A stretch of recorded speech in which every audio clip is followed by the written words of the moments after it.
my playhouse together. In the early 1990s, Mattel's Polly Pocket took the world by storm. It's a great concept. You get the doll and the dollhouse in pocket-sized compact cases. It became so huge that, of course, they made a version for little boys. Mighty Max, Mighty Max! It's Mighty Max! Welcome to Skull Dungeon. Now, in the 90s, a company called Trendmasters had the license to release Godzilla toys in North America, and they were not immune to the tiny toy craze at the time. Which brings us to these, the Godzilla Micro Battle Playsets. Right here is the entire first wave in all its glory. Each set featured Godzilla's head that would open to reveal a different battle in a different location. Every set came with a collectible bonus trading card of a Toho monster. And of course, we have the seal, so you know this is an officially licensed Godzilla product. None of that bootleg nonsense. You could see that unlike Polly Pocket or Mighty Max, this case opens all the way to create two flat surfaces. One side will usually be landmarks from that city, and then the other side would be a unique environment you might see in a Godzilla film. Don't just stop at LA, Godzilla didn't. Now that's good marketing copy. So that was the LA set, and here's the San Francisco set, where Godzilla fights King Ghidorah. I guess he spent some extra time in California. You got Alcatraz, the Golden Gate Bridge. But wait, there's an extra building in this set. Weird. We'll see what that is later. Then Godzilla hops a plane to New York City to take on Rodan. Now we're talking. You get to destroy the Empire State Building, the Statue of Liberty, and... this is awkward. Moving on. These are a little bit of a pain to find still in their packages at a decent price. A complete set usually commands a high price on sites like eBay. We're talking anywhere from $50 to over $100. Now, because they're becoming nice collector items. But whatever, let's open them up and play with them. Now this is annoying. The collector's card is taped into the packaging. This tape is really stuck on. Did it have to be taped on? On both ends? The card has King Ghidorah's accurate origin from the film Godzilla vs. King Ghidorah.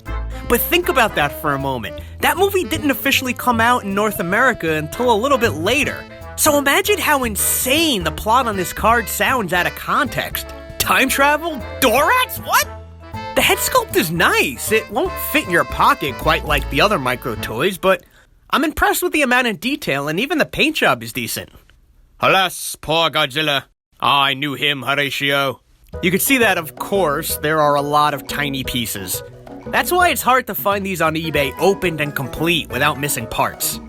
So it turns out my San Francisco set came with an extra Empire State Building from the New York set.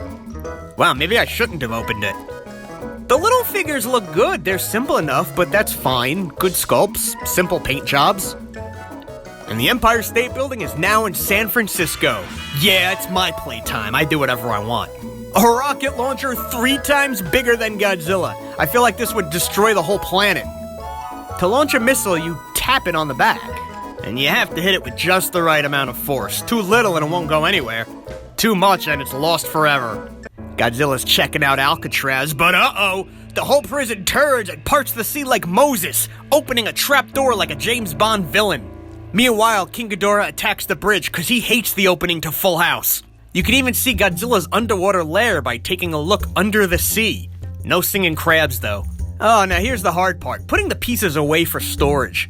I guess you could try to shove most of them into the hidden compartments, but look, his mouth won't close. There are a lot of big pieces in this particular set. Oh man, I just puked a small me. Moving on to the LA set with Hollywood. It's all good. Yeah, so as you can see, it's the same head. Once again, the card is taped into the packaging, and now we have Mechagodzilla. His card's a bit different. Instead of a full bio, we have a list of stats. Wikizilla, are you watching this? How accurate are these stats? And when are you gonna let me guest voice an episode? So you get another Godzilla, and it's the same Godzilla. I guess it's fine, but we're starting to see the areas where Trendmasters cut some corners with production costs. I didn't mention this before, but it's a little bit of a pain to get the landmarks to stay in place. They're not very secure, and that's on purpose so Godzilla can easily knock them down. But the buildings tend to fall over if you shake the set even a little bit. Alright, the LA set is ready for play. Yeah, take that, Godzilla. Beep boop beep. I like the Mechagodzilla figure here.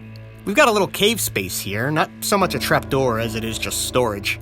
Roar! Take that, LA, with your laid-back attitudes and legalized pot. Take that, Hollywood Bowl, with your Bjork concerts. Over here we have a hangar that Mechagodzilla can go into, but I'm not sure how. Is there a button or a switch? Oh, it turns out you have to really push him down. Then to push it back up, you use that hole underneath. This head is a little easier with storage, thank God. Now I puked a whole city. I should mention that these plates can pop off to provide a little bit more storage space.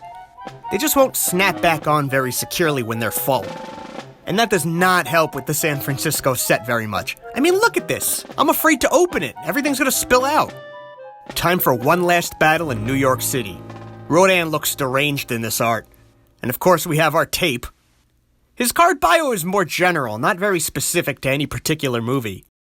And look at this, I have cards 6, 7, and 8. I guess 1 through 5 came with other toys. This is annoying. My New York plate is kind of warped and it won't snap into the head very securely. I don't know if they're all like this, but this sucks. After we snap the cave on, we have the zipline rope available, but I'm not sure where the other end goes. I guess you just hold it. The box isn't offering any hints. Here's Rodan, and he has the hole on his back for the string, which I don't love, to be honest. It kind of ruins the figure. I'd rather not have the hole or the zipline and just have a better miniature Rodan. But yeah, this whole zipline feature's not great, and when it's not in use, you just have a string hanging there. We have another ocean layer for Godzilla to hang out in, but check this out, there's a plate here that— I hate how wobbly this is! Also, this is still really awkward. Anyway, you turn the Empire State Building and it helps Godzilla smash stuff. It's kind of like his accomplice. And hey, technically the Empire State Building is a kaiju, if you saw Ghostbusters 2. Let's see how storage fares with this set. Alright, it's not bad, all things considered. So yeah, as you can see, once closed, you can't really tell the sets apart from each other. It would have been really nice to have heads of other monsters, or at least more variations of Godzilla's head. Follow the middle head, follow the middle head, keep your eyes on the middle head. Middle head for your eyes and you win the prize. And there actually was a second micro-series where they did change some of the heads. I figured it's about time we talk about the second wave of playsets, which is both more creative and a lot harder to find. Like, a lot harder. But first I want to address this Godzilla 98 head playset, since in my last video, a couple of people told me I had forgotten to mention it. Well, there's a reason I didn't mention it. This is a different line. This one's called Micro Battle World. The head isn't even an environment, it's just a carry case so you can vomit some small toys. It doesn't even open and close on a hinge. You do get some buildings for old Zilla to smash, which is cool, and Zilla himself has a decent paint job. There's also this rocket net, so you can trap that quick iguana. The size scales are all over with this playset. Giant soldiers, giant helicopters. You can see why I didn't want to count this one. For what it's worth, there are a couple of these sets. The one I have is called Terror at Times Square. There's also Battle at Brooklyn Bridge. But whatever, let's get to our micro battle playsets. I've got 3 to show you. As you can see, between the 2 waves, we're now at 7 total micro playsets to choose from. Wait, 7? 1, 2, 3, 4, 5, 6. How are they getting 7? Space Godzilla versus Godzilla in Tokyo. That must be some type of misprint. Look, it's not even on the back of the Wave 2 cards. It only shows 3 sets, so that makes 6 total. Boom! Godzilla and Mechagodzilla are getting a rematch. Now this isn't in a specific city, but instead, we're in a G-Force base, and look! New head sculpt! It's not a Godzilla head! I like it a lot. I'm really glad they mixed things up for Wave 2 and brought in some new case shapes. The Mechagodzilla that comes in this set is the same as the Mechagodzilla from the Wave 1 set. However, Godzilla looks different now. He's greener and in a much more threatening stance. You get some special G-Force military vehicles this time around, which, again, mixes things up. And there's even a mini Garuda toy this time. And it doesn't exactly attach or even scale with Mechagodzilla, but it's still there, that's cool. Another way this set is different from the Wave 1 sets is that this one is meant to be kept at a 90-degree angle and not open flat. So this is more like your Mighty Max Polly Pocket sets. You can attach this missile launcher at the top here. Over here you have some kind of turret that you could swap out for a satellite dish, or maybe it's a maser cannon. You could put Mechagodzilla on this lift here. but I think it only goes up and down manually. Here's some kind of containment unit. I thought maybe it was a prison for Godzilla, but alas, he does not fit. Look at that. Now this is a micro battle playset. It might be my favorite one of the entire series. Just look how cool this looks. But like all Trendmaster toys, be careful launching missiles because they get distance. By the way, you could swap out the missile and launch Garuda instead. Like all these sets, you gotta move things around to make the head close all the way, but it's not too hard with this one. Moving away from that G-Force base and onto this G-Force base. But this one's Mecha King Ghidorah. It's a functioning base inside Mecha King Ghidorah. But since the playset itself is the rival monster, this set only includes a Godzilla and some G-Force members that are his same size. But hey, another Garuda! Let's devalue the heck out of this thing.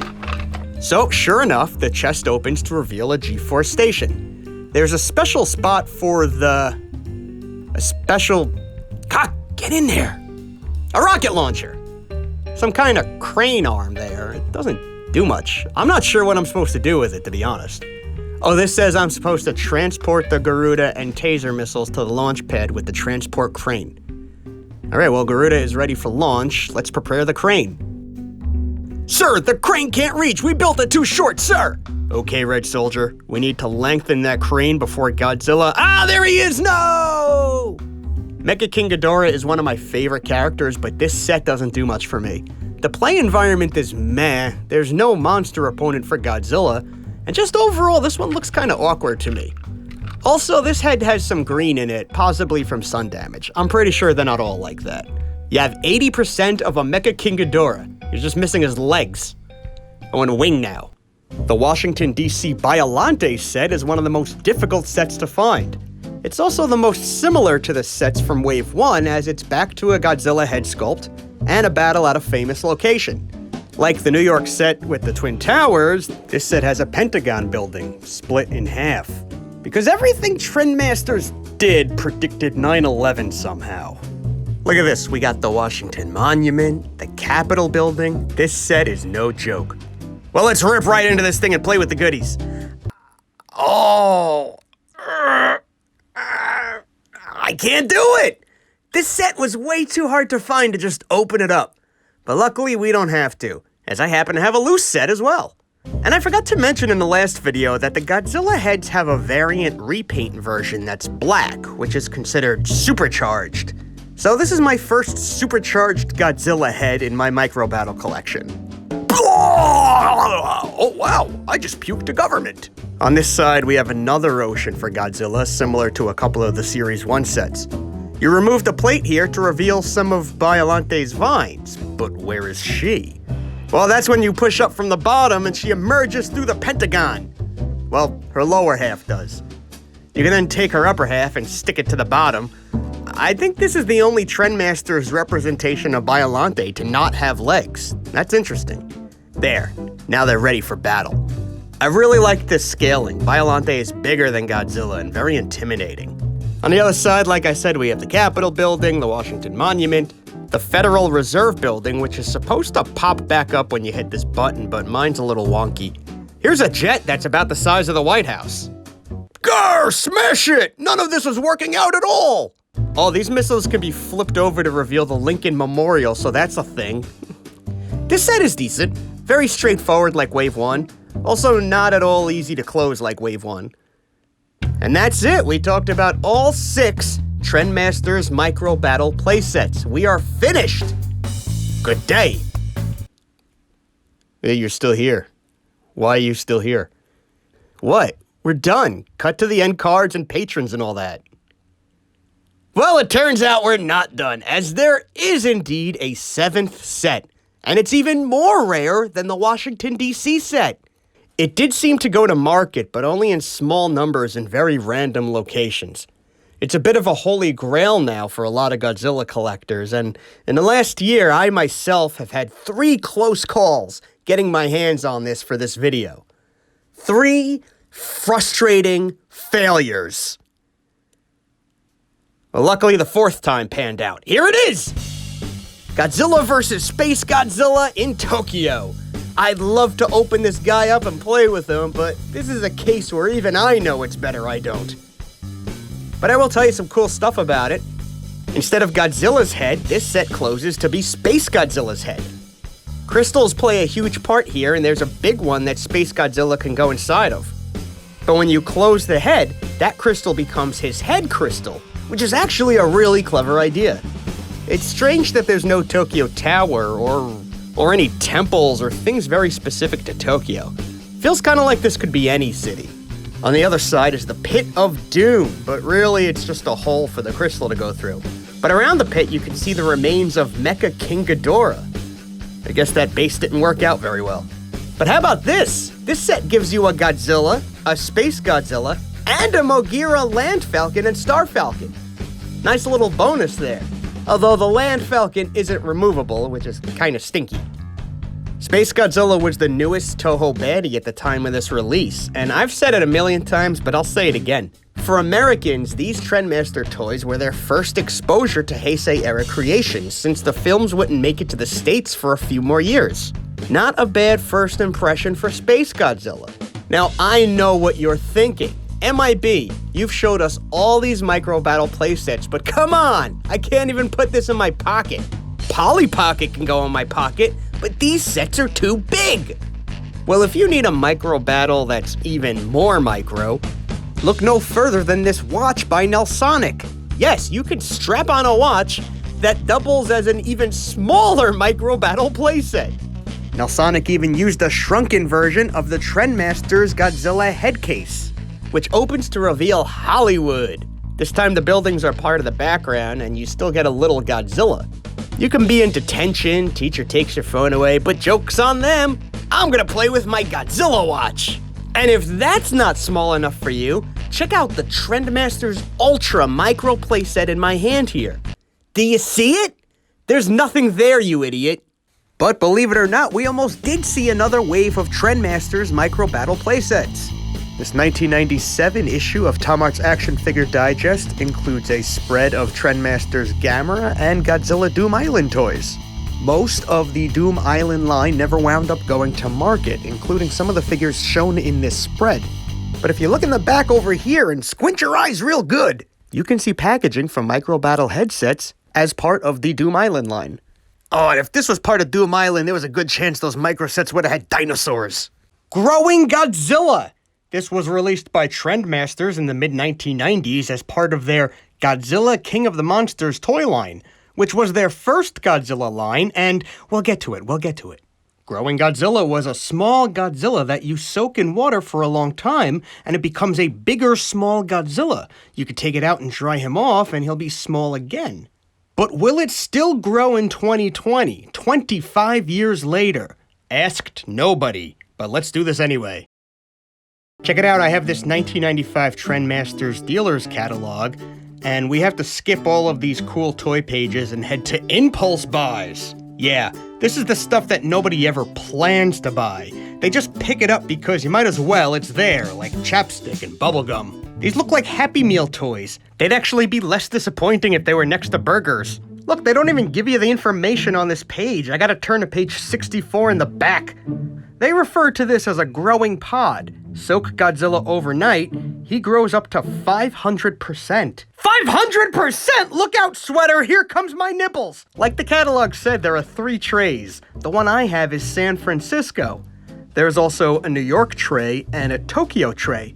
And keep in mind, only the trays and cards are variants. The growing Godzilla itself is the same mold. Let's look at mine. You place Godzilla in water and what, he swims away to take a nap? No, he grows up to 500%. And look at that kid's kung fu grip. Kid looks like a toddler.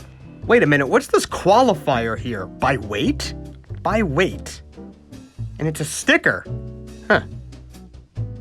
When you look at the back of the card, they use the real estate as a catalog for the more expensive toys. But you can go down here to how to make your monster grow.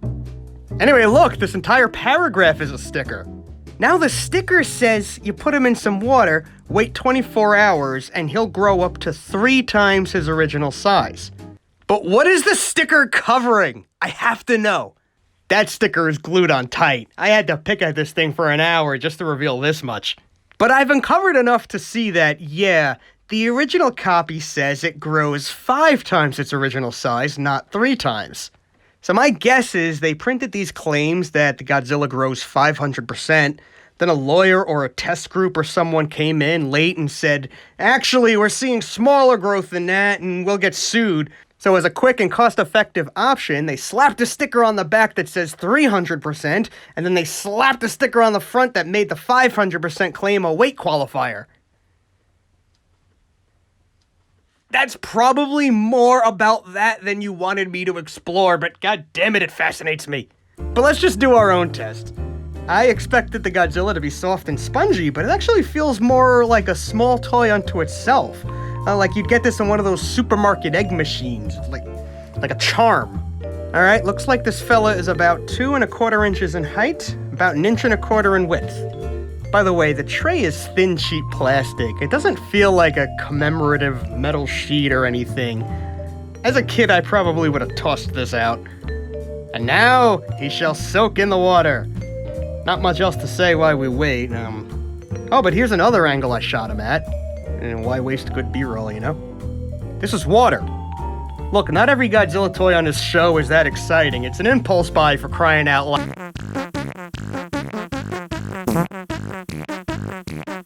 Ooh, what happened to my Godzilla? The packaging said I'd notice growth in a few hours. Well, I'm noticing lots of growths all over his body. He's also starting to feel rubbery and very slimy. It's like touching a manta ray.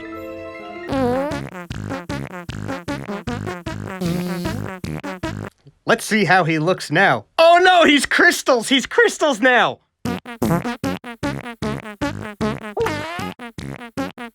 So he's still bumpy, maybe a little bigger, but now you'll see he's really starting to curve. The lettering on the back is starting to fade away a little too. He's definitely bigger, but I don't think he's finished growing yet.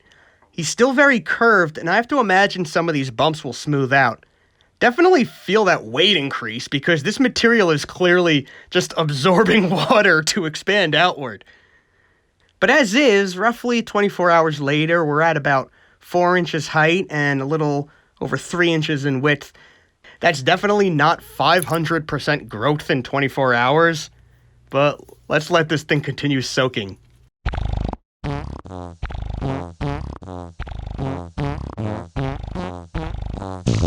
Behold!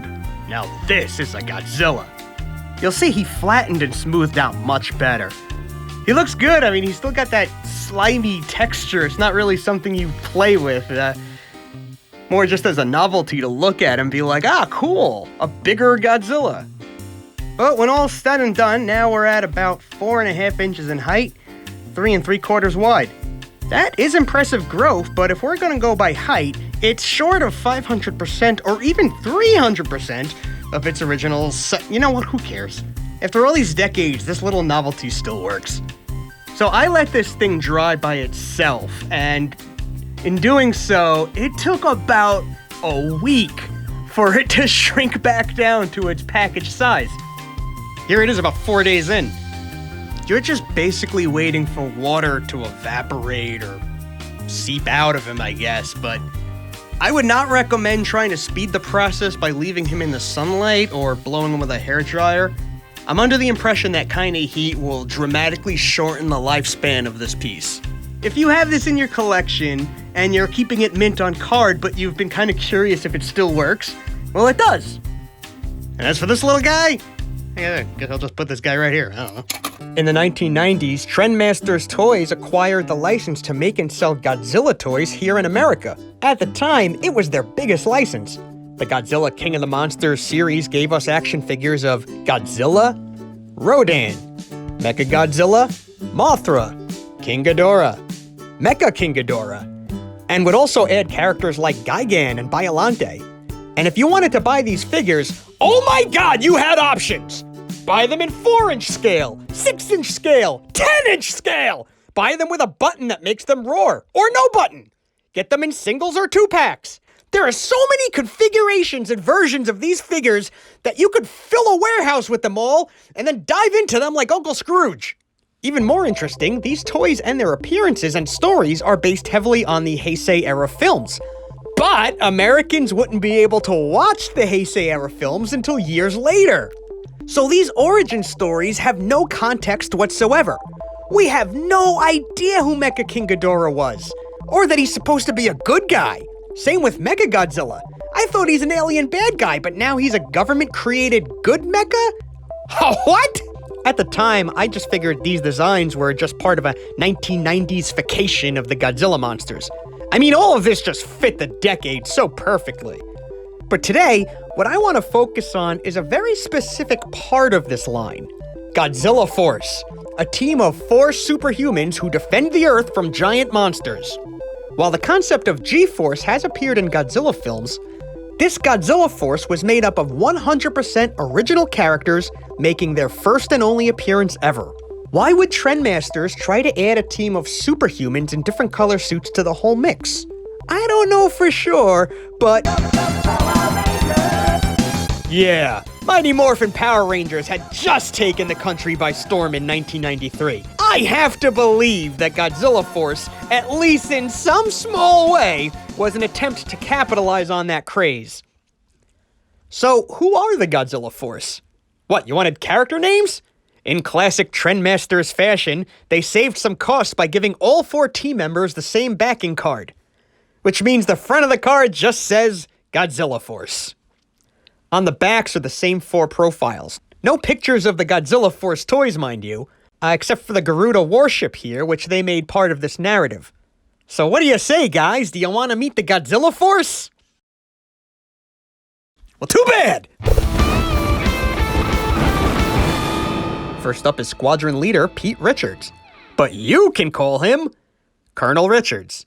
He's 36 and on his 2nd year as team leader. His extraordinary ability to lead troops is matched by his physical ability to travel at a top speed of Mach 1. Oh, you just throw that in there! Last line of the card. Oh, by the way, he has a superpower. And that's the thing you're gonna notice with all 4 team members. They have abilities, but we have no idea how. Was Richards born a mutant? Was he enhanced by the government? Was he bitten by a radioactive flash? Pete comes with these special shoes. Is that how he runs fast? He also comes with this gun, which is either a cyber cannon or a breath neutralizer, according to this misleading card, which makes it look like you're gonna get both. So here's Pete, your stereotypical 1990s white male leader. And look at this, right out of the packaging, he's got a white paint mark on the side of his head. Maybe they thought Pete Richards was really Reed Richards. And here he is all suited up. It's pretty cool. Oh yeah, all of the characters come with this plastic Godzilla Force badge. So if you get all 4 team members, you'll have 4 of these big badges that take up a quarter of the packaging. It's not exactly the same, but the badge is very similar to the officially licensed Godzilla merch symbol. Now listen, we can't have a 1990s supergroup without one black guy. Boom! David Easton. He's got glasses, so that means he's smart. He's got a gun. One of those 2 guns. And this thing. What is that, the ultimate nullifier? David's in the red suit, but you wouldn't know it by this card art, which looks like he's the whole damn rainbow. Speaking of which, let's check out his stats. According to this, while David was studying for his PhDs, he discovered he's also a precog of sorts, able to forewarn against Godzilla's impending attacks. What's with this drop shadow on this text? It's like they know the story is full of holes, so they don't want you to be able to read it. If we have a token African American on a team, you know we also need a token woman. Meet Margaret O'Brien, the woman. Call her O'Brien. This flying ace can also generate a bioelectric magnetic field using her telepathic energy. I guess she can make a force field, which for whatever reason is a power exclusive to women. I'll be honest, I think the paint complexion of all these characters is a few shades darker than it was meant to be. Look how pale they are in the catalog pictures. What is this? What is going on with her neck and hair? This is just plain awful. As you can see, she'll be playing the part of the White Ranger, and just so there's no confusion about who's who, they gave O'Brien's armor boob plates. O'Brien comes with the same gun that the Colonel had, but also a net. But why? You can't catch Godzilla with a net. Maybe it's to catch herself a man. There's one more member of the team, and it's another generic white guy. Oh, come on. Even the tattooed teenage alien fighters from Beverly Hills mix things up slightly more. It's Michael Van Horn, but call him Dutch, like the Ed O'Neill film. Dutch is 23 and able to withstand intense physical punishment. Is that his power or his kink? He's got the lifting strength of 20 men. I haven't pointed it out yet, but you can clearly see these guys all articulate at the arms and legs, and that's about it. Suit up, Dutch. Time to go fist fight Godzilla. Dutch has a shield, which is an odd choice for someone who can withstand intense physical punishment. And he's got that other gun. Dutch. The Godzilla force is complete. They're not bad, if anything, pretty generic. If you saw these loose at a flea market, you might think they're like Power Ranger bootlegs or something. As mentioned earlier, their ship is the Garuda, and it looks like Garuda went through a color change from all silver to black with silver wings. Now get this, Garuda comes with a pilot, and depending on which Garuda you buy, you can get any of the 4 team members. I happen to get Dutch.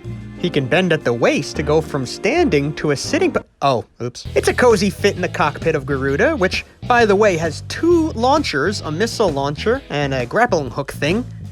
And because this is a Trendmasters toy, you gotta be careful because these missiles go far. I like this ship, I like the shine. I'm glad they didn't make it all chrome. Look at what it says for Garuda. First, it actually mentions how it's named after the Asian bird god. That's cool. But this last sentence, the Garuda warship was the best hope to destroy Godzilla. Was? What do you mean was? What happened? I didn't even play with it yet. You're telling me it's already destroyed? What's funny is the back of Garuda's card has almost the same text, but changed the was to is. Guess someone caught it, although there's still a was up here. Classic Trendmasters. Oh my god, this drop shadow. It's like they lifted the text 5 inches off the card. So, as Godzilla fans will tell you, the Garuda appeared in Godzilla vs. Mechagodzilla 2, where it was able to attach to Mechagodzilla's back to create Super Mechagodzilla. Can the toy do it? It says on the Garuda packaging that it can, although half of this text is going under the bubble. Attached to Mechagodzilla? Which one? Well, it certainly can't attach with the 6-inch figures, even if the scaling looks pretty okay. Get on him. Get on him! We gotta go bigger.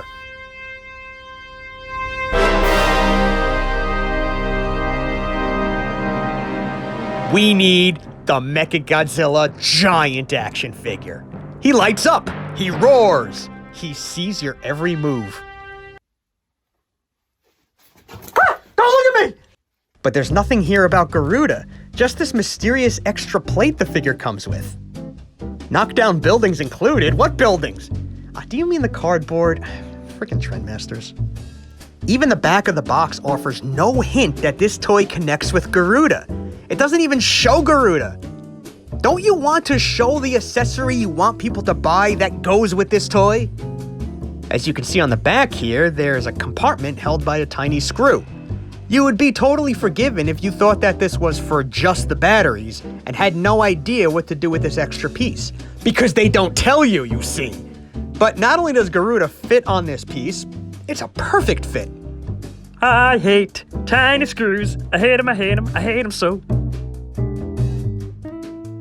Ugh, does this brand of battery even exist anymore? Let's get some new batteries in this guy's stat. Now we'll screw on the new backplate, and boom!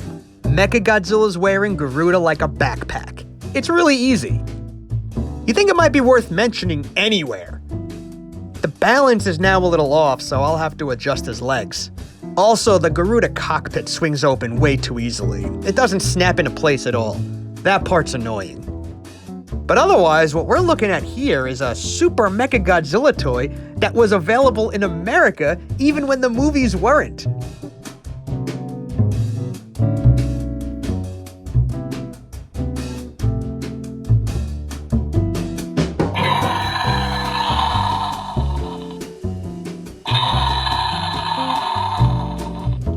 Oh, and it looks like JCPenney had an exclusive box set where you can get both the Mechagodzilla and Garuda together. Jesus, they didn't even try with this packaging, did they? Godzilla Force has a little bit more of a presence in the Trendmasters toys. I already did an entire video on these Micro Battle playsets, but we'll need to do just a very quick revisit. Both of these sets come with a little Garuda, and my Mecha King Ghidorah set came with a tiny Easton and Dutch. In the comic book that comes with a lot of these toys, like the 10-inch Mecha Godzilla, Godzilla Force is name-dropped, but these soldiers don't look like Godzilla Force at all. You couldn't give O'Brien one panel? You couldn't name-drop Dutch? These are original characters. A comic book was the perfect way to at least acknowledge them. You have to wonder if there were conversations about a possible cartoon show or hell, a live-action show. Imagine they tried splicing American footage with Heisei-era Godzilla footage. That'd be nuts. Well, Godzilla Force did get a very, very brief live-action appearance in a commercial. The Godzilla Force and Mechagodzilla. The Godzilla Force. Look at these guys. I mean, the costumes are accurate, but they look like they're about to go do a round of laser tag. Even the commercial glosses over how Garuda attaches to Mechagodzilla. You know, vehicles combining was the whole Power Rangers shtick, right? Needless to say, the whole Godzilla Force angle did not take, and it was quickly dropped. And that would be it for human toys until the 1998 movie. And that's a shame! Who's to say we couldn't have had a Godzilla Saturday morning cartoon if more of these guys sold? But instead they tanked. They had 2 psychics on the team, and I guess neither one saw that coming. Literally the day I finished writing the Godzilla Force episode, I saw an auction come up on eBay for 3 loose figures. 2 of them we covered on a show, but then there was this third guy. Who's this guy? Never want to pass up on a good toy mystery. I scooped the figure up immediately. And here he is in all his glory. You'll see that it's a very similar mold to the Godzilla Force Trendmasters figures, except this mysterious fella has a Z on his chest.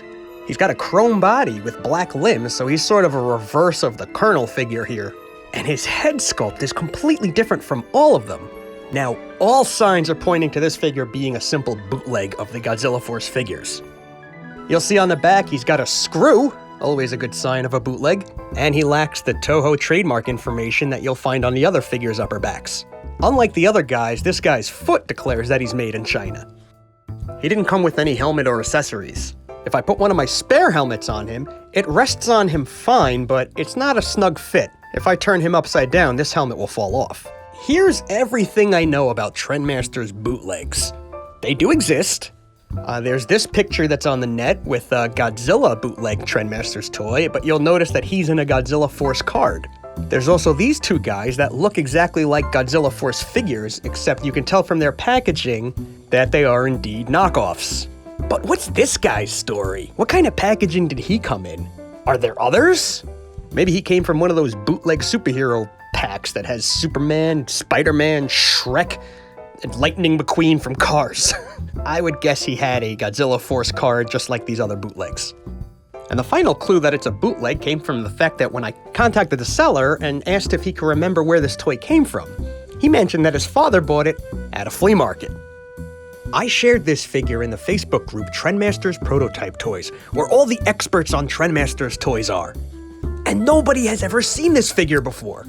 Although a fellow in the group named Hugh gave him the name Bobby Bootleg, and I'm deciding that's official.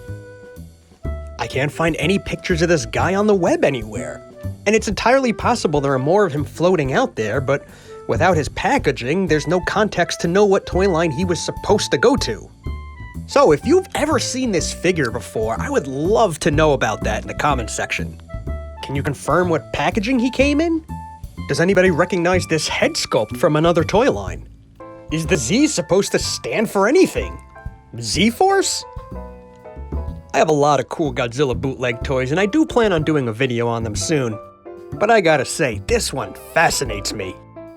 And I can't be the only person in the world with one of these in his house. So if you have any information on this toy, or at least if you've seen it before, please let me know below. And one last thing, in my last video I poked a lot of fun of the tropes of these 1990s super teams. Well, it's almost like Captain Bobby Bootleg here fulfills one more trope, that all of these teams have a mysterious extra member. A loner with a conflicted past. So it's hilarious to me that this bootleg actually fits into the trope narrative perfectly. but he needs a weird superpower like the other members of the team. Got any ideas? Drop them in the comments below. We've talked about the Trendmasters toy company a few times on this show. They're the guys who released the American toy line Godzilla King of the Monsters in 1994. But these days, if you talk to a Godzilla collector, you'll find that Trendmasters is equally famous for what they've released and what they almost released. Disregarding the movie-related merch for now, after the King of the Monsters toy line came Godzilla Wars. And after that, in the late 1990s, a third line of toys was all set to debut, but most of them never made it to store shelves. This line is called Godzilla Doom Island. So get 'em a boat! We're sailing to Doom Island! Not you! So what's the narrative for Doom Island? What's the story behind this line? Oh. Like Cyber Wars before it, the packaging doesn't really give you the details on what Doom Island is. All you get is, Godzilla and his monster adversaries are always ready for battle. Look kid, we just make the toys, we're not screenwriters. This is what Doom Island packaging looks like for a standard 6-inch figure. Of course we have our Godzilla, and then the black variant they call Supercharged Godzilla. What makes Supercharged Godzilla special? Let's see on the back. You'll see that they've replaced the short bio paragraphs from previous lines with bullet points. But I think even they were struggling on how to differentiate these two Godzillas. Look, they had to repeat a bullet.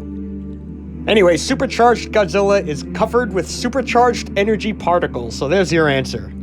I don't know. Also, while we're here on the back, look at how they mixed up Megalon and Baragon. Classic Trendmasters.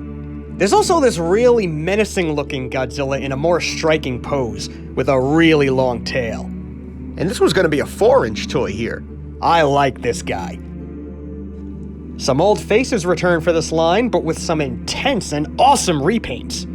I've got Megalon here, also Baragon, and then there's Varan, and Space Godzilla. If these guys didn't look like the source material before, we just took one big step further away, but I love it. There are conflicting reports on which Doom Island toys actually made it to retailers. I personally have a memory of seeing Doom Island Varan, Megalon, and Baragon in a mall KB toy store back then. It's fuzzy, but I remember thinking, Doom Island? Nah man, it's Monster Island. These are stupid. And then I went to the food court to strike out with girls. As usual, these toys were to come with cards, now with the Doom Island motif. Battle armor guys are here. We've got Godzilla and Mecha King Ghidorah here. But this line adds Anguirus and Kumanga. This would have been the first Trendmasters Anguirus toy in this scale, as he'd only been released prior as a 4-inch figure who stands upright. Well, 6-inch Anguirus has a tank on his back. Why? Why does Anguirus have a tank on his back? Who cares? It looks cool! He's ready for his rematch with Showa Mechagodzilla. This is the first and only Kumanga toy to make it to the Trendmasters Godzilla lines. How do you make a giant spider more threatening? By giving it a rocket launcher, of course! This is a cool toy, I love this one. All of this armor comes off, so you can have yourself a regular Trendmasters Kumanga. Sweet. There were going to be even more Monster Island favorites in this set, making their Trendmasters debut. In this spread from an issue of Tom Art's action figure, we can see Kamacuras! And that's the most threatening he's ever looked. Jonathan shared with me some production sheets that give us a look at his articulation and concept art. We almost had an American Kamacuras figure in the late 1990s. And not just Kamacuras, but also Manda! Going by this art, Manda's looking a little extra dragon. But this Manda looks like he can hold his own against some of the big bosses on Doom Island. But the other new addition to the Doom Island line is the most badass one yet. A Destoroyah! And look at that mold. This is one of the most movie-accurate Trendmasters molds I've seen. Very few liberties with this one. But hold on, Destroyer. I want to move ahead and we'll circle back to him. Doom Island must have had some regular old dinosaurs running around, because this toy line had double packs with dinos versus kaiju. There's a pack with Godzilla versus a T-Rex and Velociraptor. Take that, Jurassic Park! The King of the Monsters is about to take out your two go-to dinos. Actually, all of these packs include a Velociraptor. The Mechagodzilla set would also give us a Stegosaurus. I love the paint scheme on these. Then in the Mecha King Ghidorah set, you get a Pteranodon And 2 Velociraptors, you lucky dog, you. In the Tom Art spread, you'll see some more dinos that didn't make it to the sets, but Jonathan supplied production photos of these as well. The Triceratops, Ankylosaurus, and the Dimetrodon. Personally, I am head over heels in love with these Trendmasters dinosaurs. They look formidable and also very original with these poses and color schemes. You're not gonna mix these dinosaurs up with other brands. Godzilla bursting through time to claim the raw power of Doom Island. We've got some new additions to the 10-inchers, including Godzilla, Supercharged Godzilla, Biollante, and Space Godzilla. And these guys even got a commercial that never got to air. Godzilla Doom Island action figures, each sold separately. Man, I feel like we haven't even gotten to the craziest stuff yet, because we haven't even talked about the Mega Mutation toys. Now, there are 2 Mega Mutation toys, Godzilla and Destoroyah. Both were to be in smaller scales and big 10-inch guys. This is a fully painted prototype of the smaller Destoroyah. Like I said before, this figure is unusually movie accurate, but there are some new features here. He's got a horn that launches like a missile.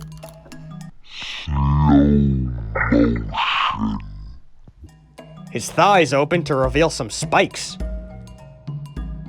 And perhaps the next feature is strangest of all. If you press this bone here, this very unfortunately placed bone, his chest bursts open and some kind of battering ram comes out. I'm not gonna lie, the anatomy of this makes me a little uneasy. But otherwise, I love this figure. This deserved to go to market. And that brings us to Mega Mutation Godzilla. Now in this case, I have the larger 10-inch version. And that collector Jonathan, who I keep mentioning helped with this video, this toy was sold to me from his personal collection, so thank you so much. At first glance, this looks like a standard Godzilla. I mean, yeah, he's got this external rib cage, but it's pretty rock and roll. Oh, and he's got his spring-loaded fire breath here. Like Destoroyah, you can flip his thighs to reveal some spikes, so you'd better hope this Godzilla doesn't knee you in the groin.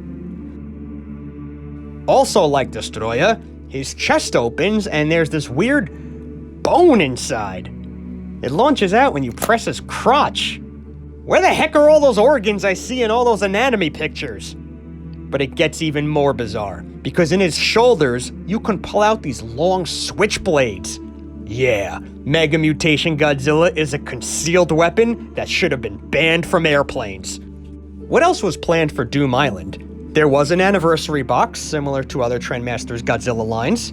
And going back to this display, you can see what appear to be some proof of concepts in the back, including a micro battle playset. Here's where history gets strange. At least one ad advertised that you can purchase some canceled Doom Island toys through the Trendmasters website, along with the canceled Godzilla animated series toy line.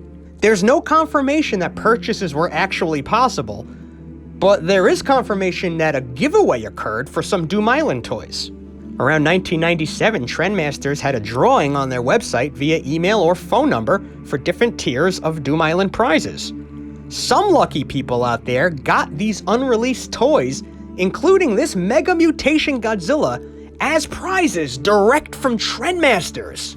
These days, Doom Island toys, released, unreleased, and even prototypes, occasionally appear on auction sites or for sale in groups like the Trendmasters Prototype Group on Facebook. But with each passing year, they become more rare and their prices rise.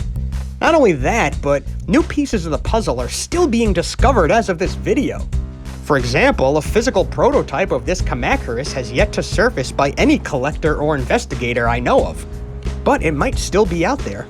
I love the Doom Island set, not just because of the mystique around it, but also because it felt like Trendmasters was really trying some new bold things, while also bringing in some familiar Showa monsters. And even after this whole video, there's so much more to say about this line. And we still have unfinished business in the world of unreleased Trendmasters toys. Some very, very exciting unfinished business. On May 20th, 1998, after over a year of marketing buildup and a downpour of some quality merchandise, Godzilla was released in movie theaters in the United States. Then, roughly 4 months later, on the morning of September 12th, 1998, Godzilla the series premiered on TV as part of the Fox Kids Saturday morning programming block. Alright, fish your hand over your lunch money. You should watch Godzilla. Why?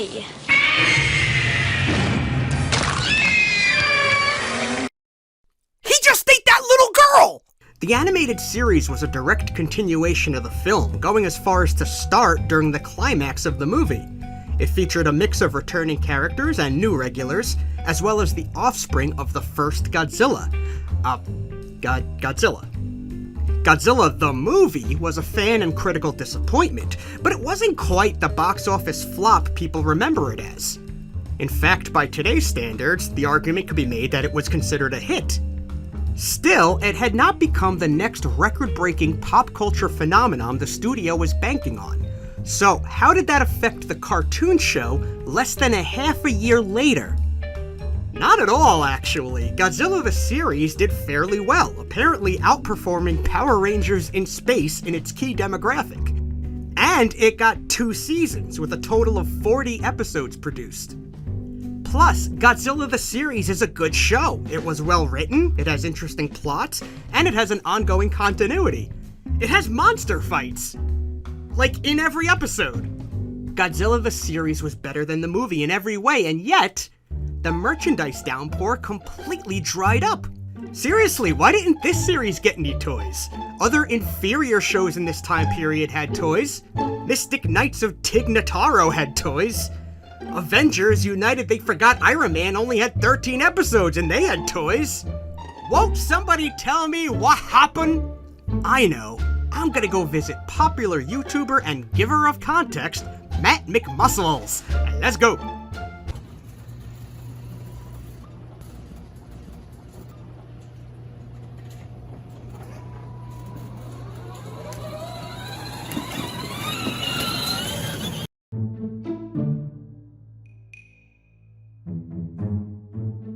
And that's why, despite their best efforts, Godzilla's Christmas rap album never saw the light of day. Hey, Matt!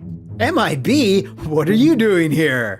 How come the 1998 Godzilla cartoon never got a toy line? Well, to answer that, we need to talk a little bit about Trendmasters, a St. Louis, Missouri-based toy company founded in 1989 by Leo Hauser and James Russell Hornsby, a former toy designer for Mattel. Another important figure here is film producer and distributor Henry Hank Saperstein of the United Productions of America. Hank, credited as the creator of Mr. Magoo, also worked with Toho in Japan and co-produced 3 of their movies. It was through Hank that Trendmasters acquired the license to create specific Godzilla toys in America, and create toys they did. The success of the Godzilla line is what got Trendmasters into the licensing business. From a 1998 Associated Press article, Hornsby said the company has specialized in buying up rights to the abused properties of Hollywood. Hornsby says, our job is to take them and dress them up and give them a beautiful face again. But the Trendmasters' unique selling proposition wasn't just the licensing. They were also into toy technology, always trying to find new innovative ways to increase engagement with your toy. You do it with creativity, ingenuity, breaking formulas rather than following them, says Hornsby. When it came time to make toys for the 1998 Godzilla movie, Trendmasters did not hold back. They, like a dozen other companies with the license, were anticipating a massive hit at the box office. But also like those companies, they weren't allowed to reveal what Godzilla looked like before the premiere, as Sony had spent over a year on their Mystery Box campaign.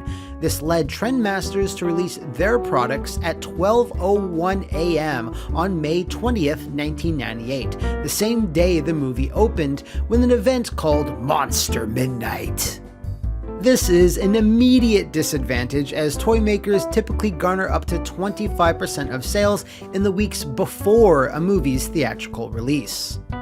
But still, the Godzilla 1998 movie toy line sold well for Trendmasters. So, what happened? Stop saying that. Only I get to say that.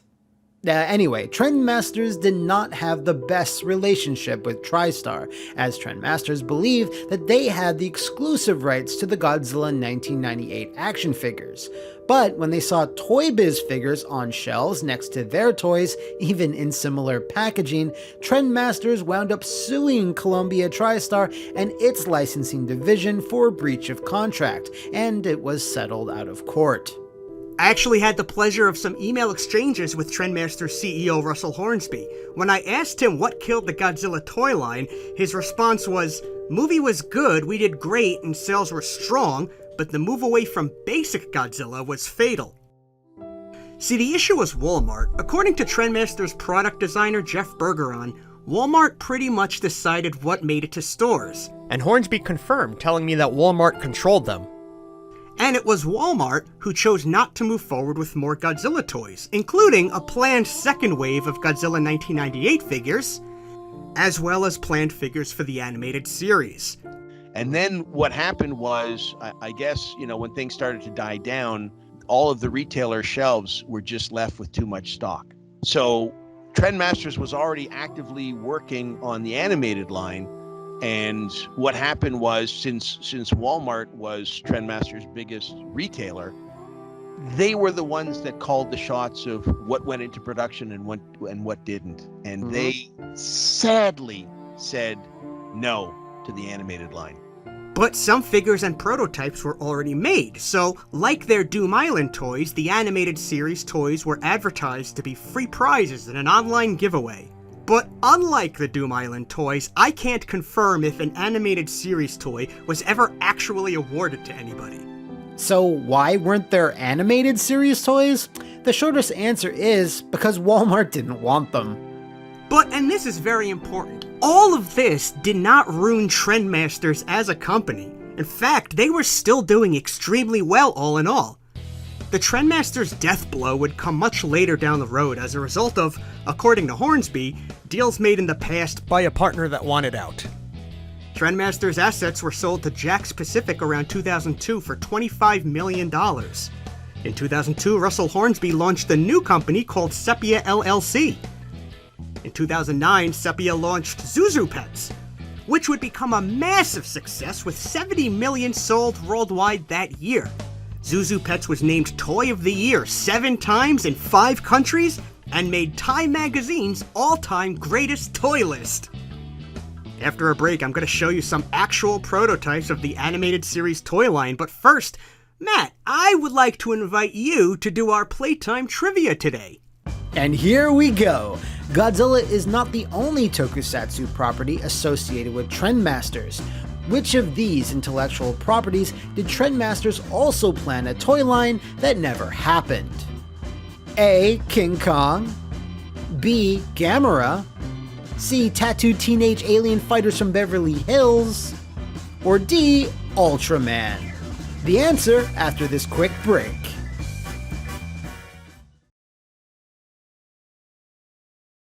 Oh, hey, I didn't see you there. We're back with our trivia question. Which of these did Trendmasters also plan a toy line that never happened? The answer is A. King Kong. Trendmasters had brainstormed a slew of King Kong toys, but ultimately, as with most things related to Kong, there were issues of rights. Real shame, too. Alright, Matt, I'm gonna head back to the MI basement. I really appreciate you helping me out today. Well, thank you for inviting me, MIB. Later!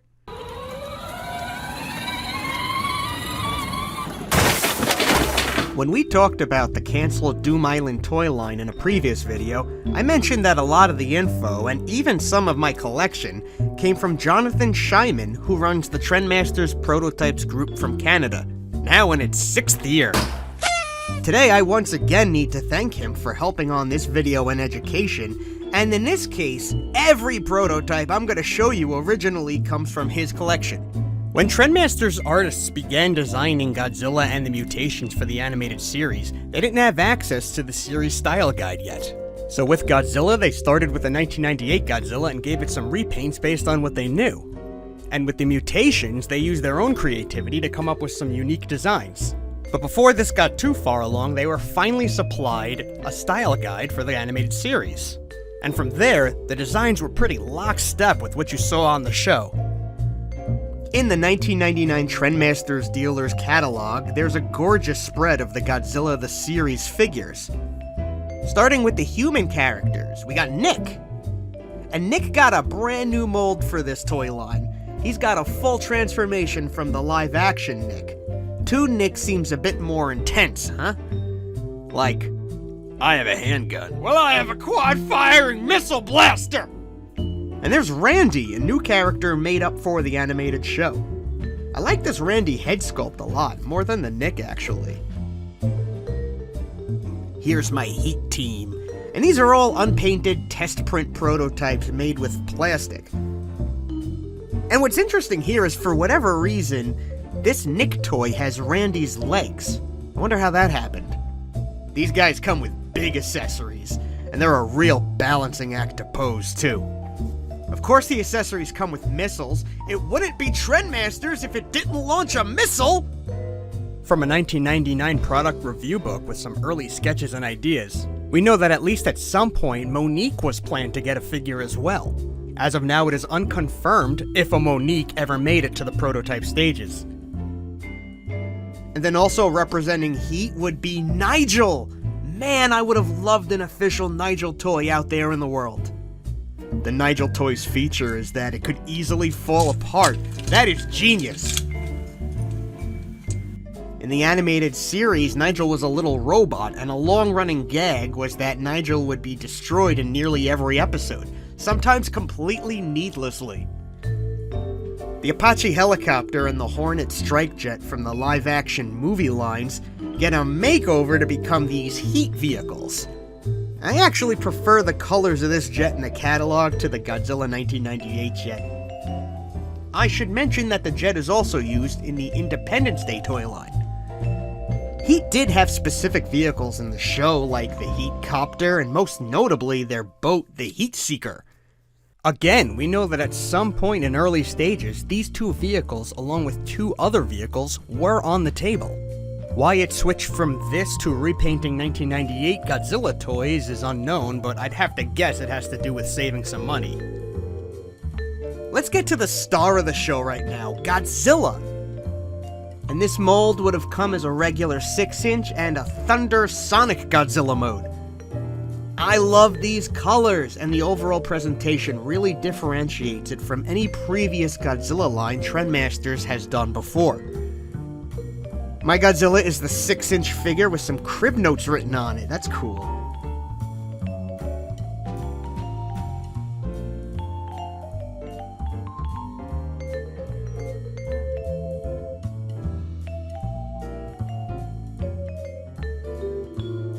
Let's talk about monsters. We have Crustaceous Rex, otherwise known as C-Rex. And this guy appeared in the second episode of Godzilla the series called New Family Part 2. It looks like he would have had a lever here to make his mouth open wide. Looks like he just came from the upside down. And we have Robo Yeti from a later episode called Competition. Robo Yeti is a mecha created by Japanese forces, and they disguised the robot as a mutation to keep it a secret. Even though Godzilla clashed with Robo Yeti, you could consider this a good guy. My prototype shows the machine part of the figure, but the completed figure would have this disguise over it in 3 parts, 2 arms and a torso piece that fit over the robot like a shell. Here's another spread of the figures from Tom Art's Action Figure Digest, and this one features an additional monster, Quetzal. That's a lot of points in Scrabble right there. A bird-like monster from the episode titled Bird of Paradise. And there are some confirmed prototypes of this guy out there, but they're exceptionally rare. You'll also see there's a Chrome Nigel variant here. And look, they wrote C-Rex, like C, S-E-A. A really easy and honest mistake. If you want to really dig into the nuts and bolts of the proto world, I'm going to put a link in the description to a Sci-Fi Japan article that really lays things out in detail. However, keep in mind this article was last updated in 2012, and there have been some major discoveries and trades since then. For your best source in following prototype discoveries, check out the Trendmasters Prototype Toy Group on Facebook. Now in its 6th year, the time has come. Now for the Mega Monsters with Sounds. This section of the Godzilla the Series toy includes a large 11-inch figure of Godzilla and an 11-inch figure of Cyber Godzilla. Godzilla stores. But can it match Cyber Godzilla? Shocking the Heat Team with Cyber Missile Fire. In the fight for Ultimate Godzilla Might, who will rule? Only you can decide. If you know the animated series, you know the tragedy of Cyber Godzilla. This is the original Godzilla that attacked in the 1998 movie, brought back to life by aliens, and forced to fight his offspring. This forces the series' regular Godzilla to choose between his biological family and his adopted family. This all happened at the conclusion of the 3-part Monster Wars storyline, probably the biggest event story to happen throughout the entire series. A Cyber Godzilla would be the showpiece of this whole series. But the prototypes are rare. Rarer than the Space Godzilla Micro Battle playset. Rarer than Doom Island Kumanga with his missile launchers.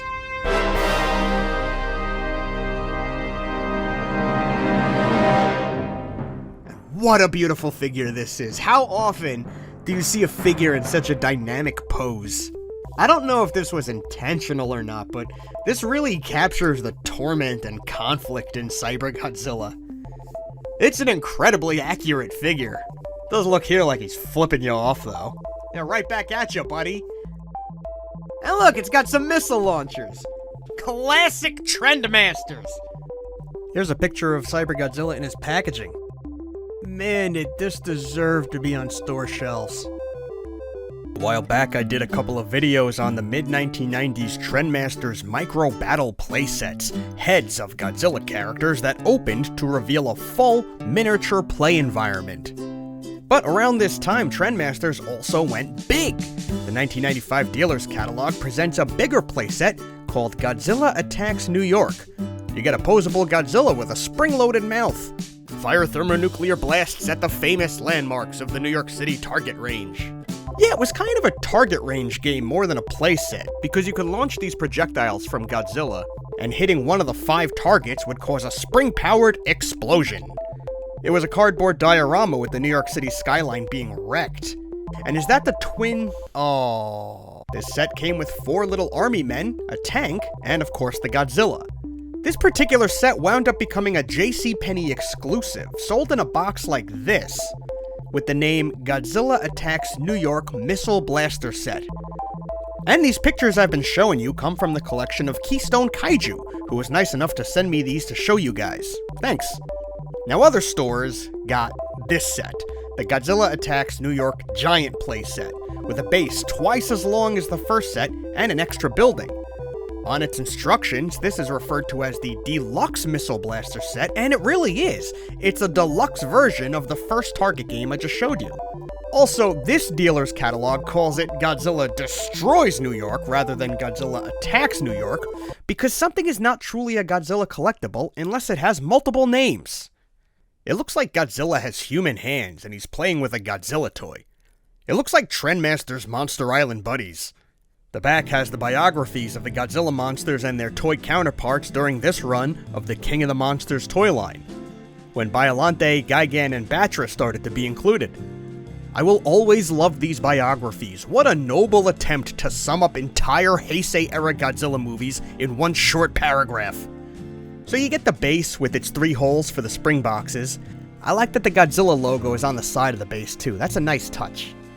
And it's got a new backdrop that looks more realistic than the other set. There's the Statue of Liberty, at least she's still standing. And, oh, geez, this one looks even worse than the other one. Oh, man. The background attaches pretty easily via these big nubs. And there you have it, a diorama of New York City getting wrecked. These sets come with a 4-inch Mecha King Ghidorah figure, which is really cool. He's supposed to be on the good side in this lore, defending New York from Godzilla. Yeah, so if you remember, the 4-inch figures were the smaller action figures. Here's a 6-inch Mecha King Ghidorah for comparison. But I actually think this diorama works great with either sizes, as I'll show you in a little bit. So you shove these 3 spring boxes into their respective holes. They're like bobbleheads when they're not set. You put these buildings together on the spring boxes. This one's the Empire State Building. This one's going to be the Army Bunker, which fits right on top of there. This is a special spring loader for a helicopter that you clip to the back of the base, and that'll make this little helicopter fly away. Now these spring mechanisms can actually be really sensitive if, oh, yep, there it goes. There's also a spring-loaded bridge, but I'm missing a few parts of that one. And the Chrysler building has a spring-loaded top as well, which makes the roof launch off like a rocket ship getting the hell out of Dodge. Bold of me to push the spring boxes into lock position after putting the buildings on them. But there we go. Everything is locked and loaded, and it's all on a hair trigger. I'm nervous to sneeze around this set without setting off an explosion. But I do have one criticism about this kind of being half shooting gallery, half playset. As I mentioned, it came with a 4-inch Mecha King Ghidorah, so it would have made some sense if it also came with a 4-inch Godzilla to properly scale with him. But instead, it comes with the spring-loaded shooting Godzilla, who, as you can see, is just much bigger. I mean, the scales of the entire playset are obviously all over the place, but I like when at least the monsters are about the same size. The set comes with 5 tanks, and they do the job. The tops can swivel, and they look good enough for what this is. And getting 5 of them is pretty generous. You can make it drive down this road and flatten a cop car, oops. Yeah, I don't love that there are other vehicles baked into the art here, but it's fine. Let's spread some tanks around. And you get 20 of these little army men. Not much range here in their positions. No bazooka guy. But you can strategically spread these guys around. Now this set works with any Trendmasters monsters really. There's no reason to just stick with the 2 they give you. And that's what I do like about it. If you can work around the sensitive spring mechanisms, then this will make a nice display diorama for your figures. And if you stick with 4-inch figures, you can fit a lot of guys in this environment and still have plenty of breathing space. It's a big base with a lot of room. And look, here are some 6-inch monsters in this set. It still works, and there's still ample room. But let's go back to just the box contents. It really is beautiful. But alright, it's time for a Godzilla attack, and here he comes.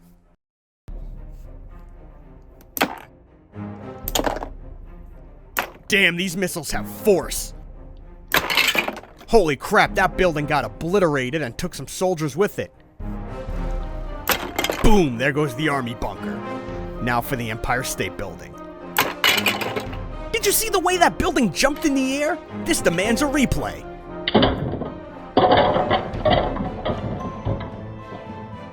Hell yeah, it's all very theatrical. There's a lot of spectacle in this set. Get out of here, helicopter. Look at this mess. That's the rub. With a game like this, it's a lot of setup for short play.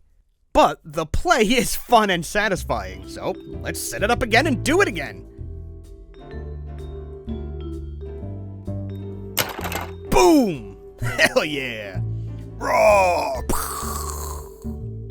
So even though this is kinda half playset, half shooting game, I think it's pretty neat that it tries to be both at once, but it is right on the line. It looks awesome. Imagine they released a few more cities like this, like they did with the micro battleheads. Like a Godzilla Attacks Los Angeles giant playset. Still, I'm happy with what we got. And if you're a Trendmasters collector, I definitely think this is worth having. In the early 1990s, at the same time the company Trendmasters was launching their Godzilla King of the Monsters action figures, they also released a wave of Bendable figures under the same brand name. New on card, the presentation is very similar to the action figures. Even the back of the card here is virtually identical to those King of the Monsters figures. And just like the figures did, the Bendables came with collectible trading cards as well. Obviously, these are made with different material than the plastic figures, and they're gonna articulate differently. Honestly, Rodan here doesn't really articulate anywhere.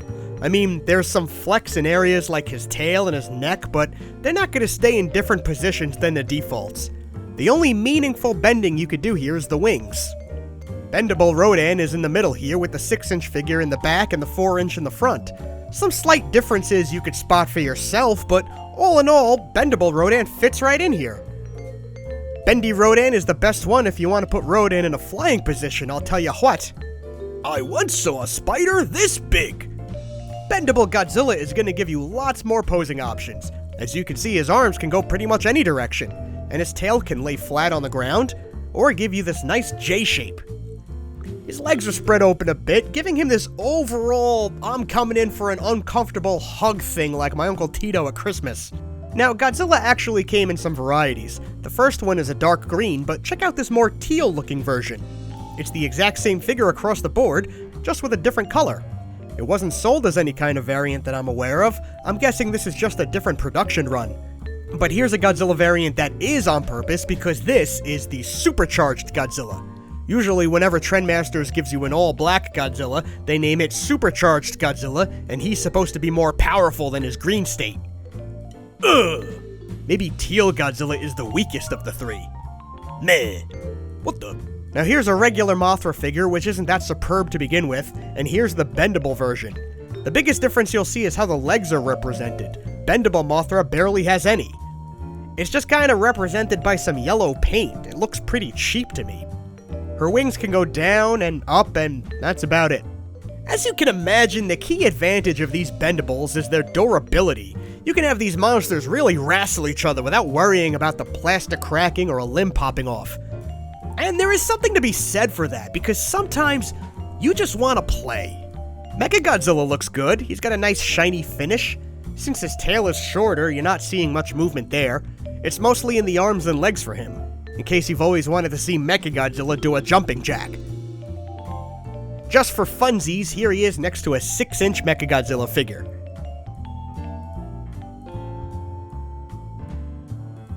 Ah, King Ghidorah. If ever there were a character who would benefit from the bendy treatment, it's this guy.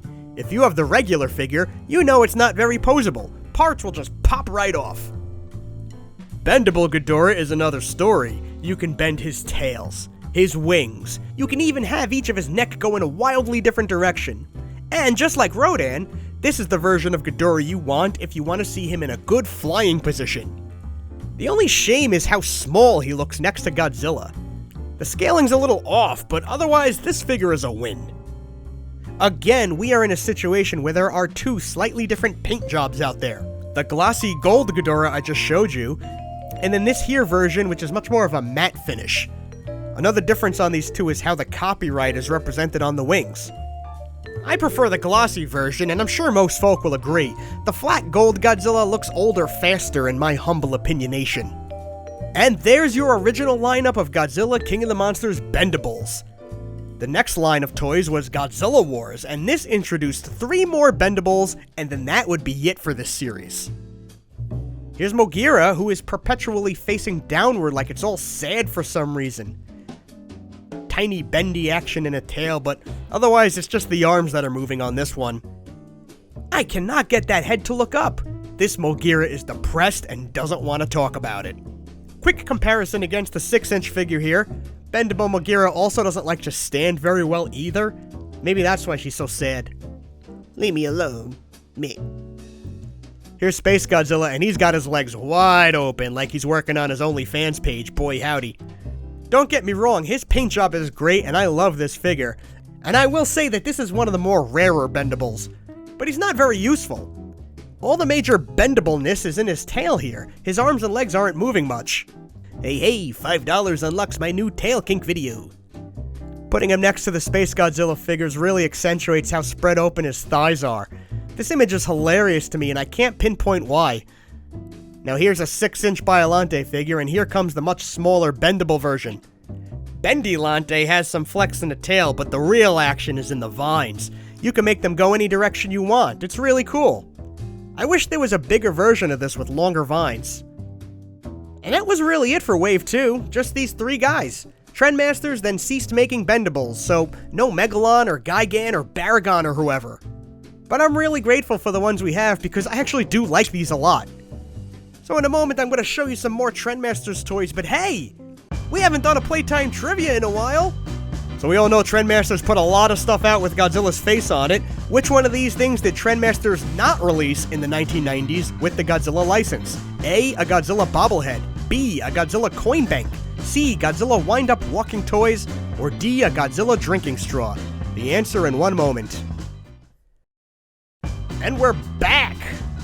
Did you figure out the trivia? The answer is A. Trendmasters did not put out a Godzilla bobblehead. But all that other stuff you'll find on eBay right now. Hey look! Eggs! These are micro monsters hatched, aka monster hatched, aka the hatching monsters. As usual, Trendmasters used multiple names for the product. Classic! So let's crack these guys open and see what we've got. Mazel tov, it's a boy! A tiny Godzilla to be exact. So if you're trying to put the two eggshell halves back, there's only one way they fit, but in most cases, there's a nice snap that keeps the egg together. And you can see Godzilla has a nice green egg with some subtle gradient in it. But who's in here? I'm gonna crack this one like I'm making an omelet. And we have a Ghidorah! Yeah, screw all that Dorat lore they were trying to work out in Japan. This is a baby, full-grown Ghidorah. You can see that his heads, wings, and tails all kind of have to be squished together to make this egg thing work, but he's kind of got a guardian dragon pose going, so I'll allow it. Here we have a brown and black egg really struggling to stay closed, and it's a Rodan in a flying position. I actually really like this Rodan toy. He looks imposing. But even with his wings turned downward, he is an absolute pain to fit back in the egg. Like, eventually it always works out, but get in there. Oh my god! This is definitely the most Easter-looking egg of the bunch, and we've got a Mothra, with her wings curved upward. Now, I've watched the movies, and I know for fact that this isn't what Mothra looks like when she comes out of an egg. But you know what? We can skip that whole larva stage and that cocoon nonsense too, and cut right to the razzle-dazzle, know what I'm saying? But if you think a Mothra egg makes no sense, then you're really not gonna like what's in this metallic-looking egg here, because it's Mechagodzilla. Yeah, a robot. Born of a mother via an egg. And now he's squatting down like he's squeezing one out, which is another thing robots can do now, and nothing makes sense anymore. Mechagodzilla isn't an egg! Is it a robot egg? Maybe by a robot mommy? Who knows? It's your playtime, do what you want. I know for a fact a lot of you guys had these eggs or these bendables or both growing up. So sound off in the comments and let's keep the conversation going. Now at this point in time, I've already done 2 videos on these Godzilla Micro Battle playsets released in the 1990s by Trendmasters. But here's a quick recap. These sets were released in 2 waves, the first wave being part of the Godzilla King of the Monsters toy line. These were all Godzilla heads that you could flip open to reveal monster battles in different cities. This included Godzilla vs. Rodan in New York City, where you can make Godzilla attack the Twin Towers. There was Godzilla vs. King Ghidorah in San Francisco. This one had that giant city-sized missile you could flick. And Godzilla vs. Mechagodzilla in Los Angeles. You can make Godzilla smash Hollywood for rebooting the DCEU a 4th time. And I should quickly mention that all of these were available in green Godzilla heads or the black heads that were considered supercharged variants. In the mid-1990s, Trendmasters launched their second main toy line called Godzilla Wars.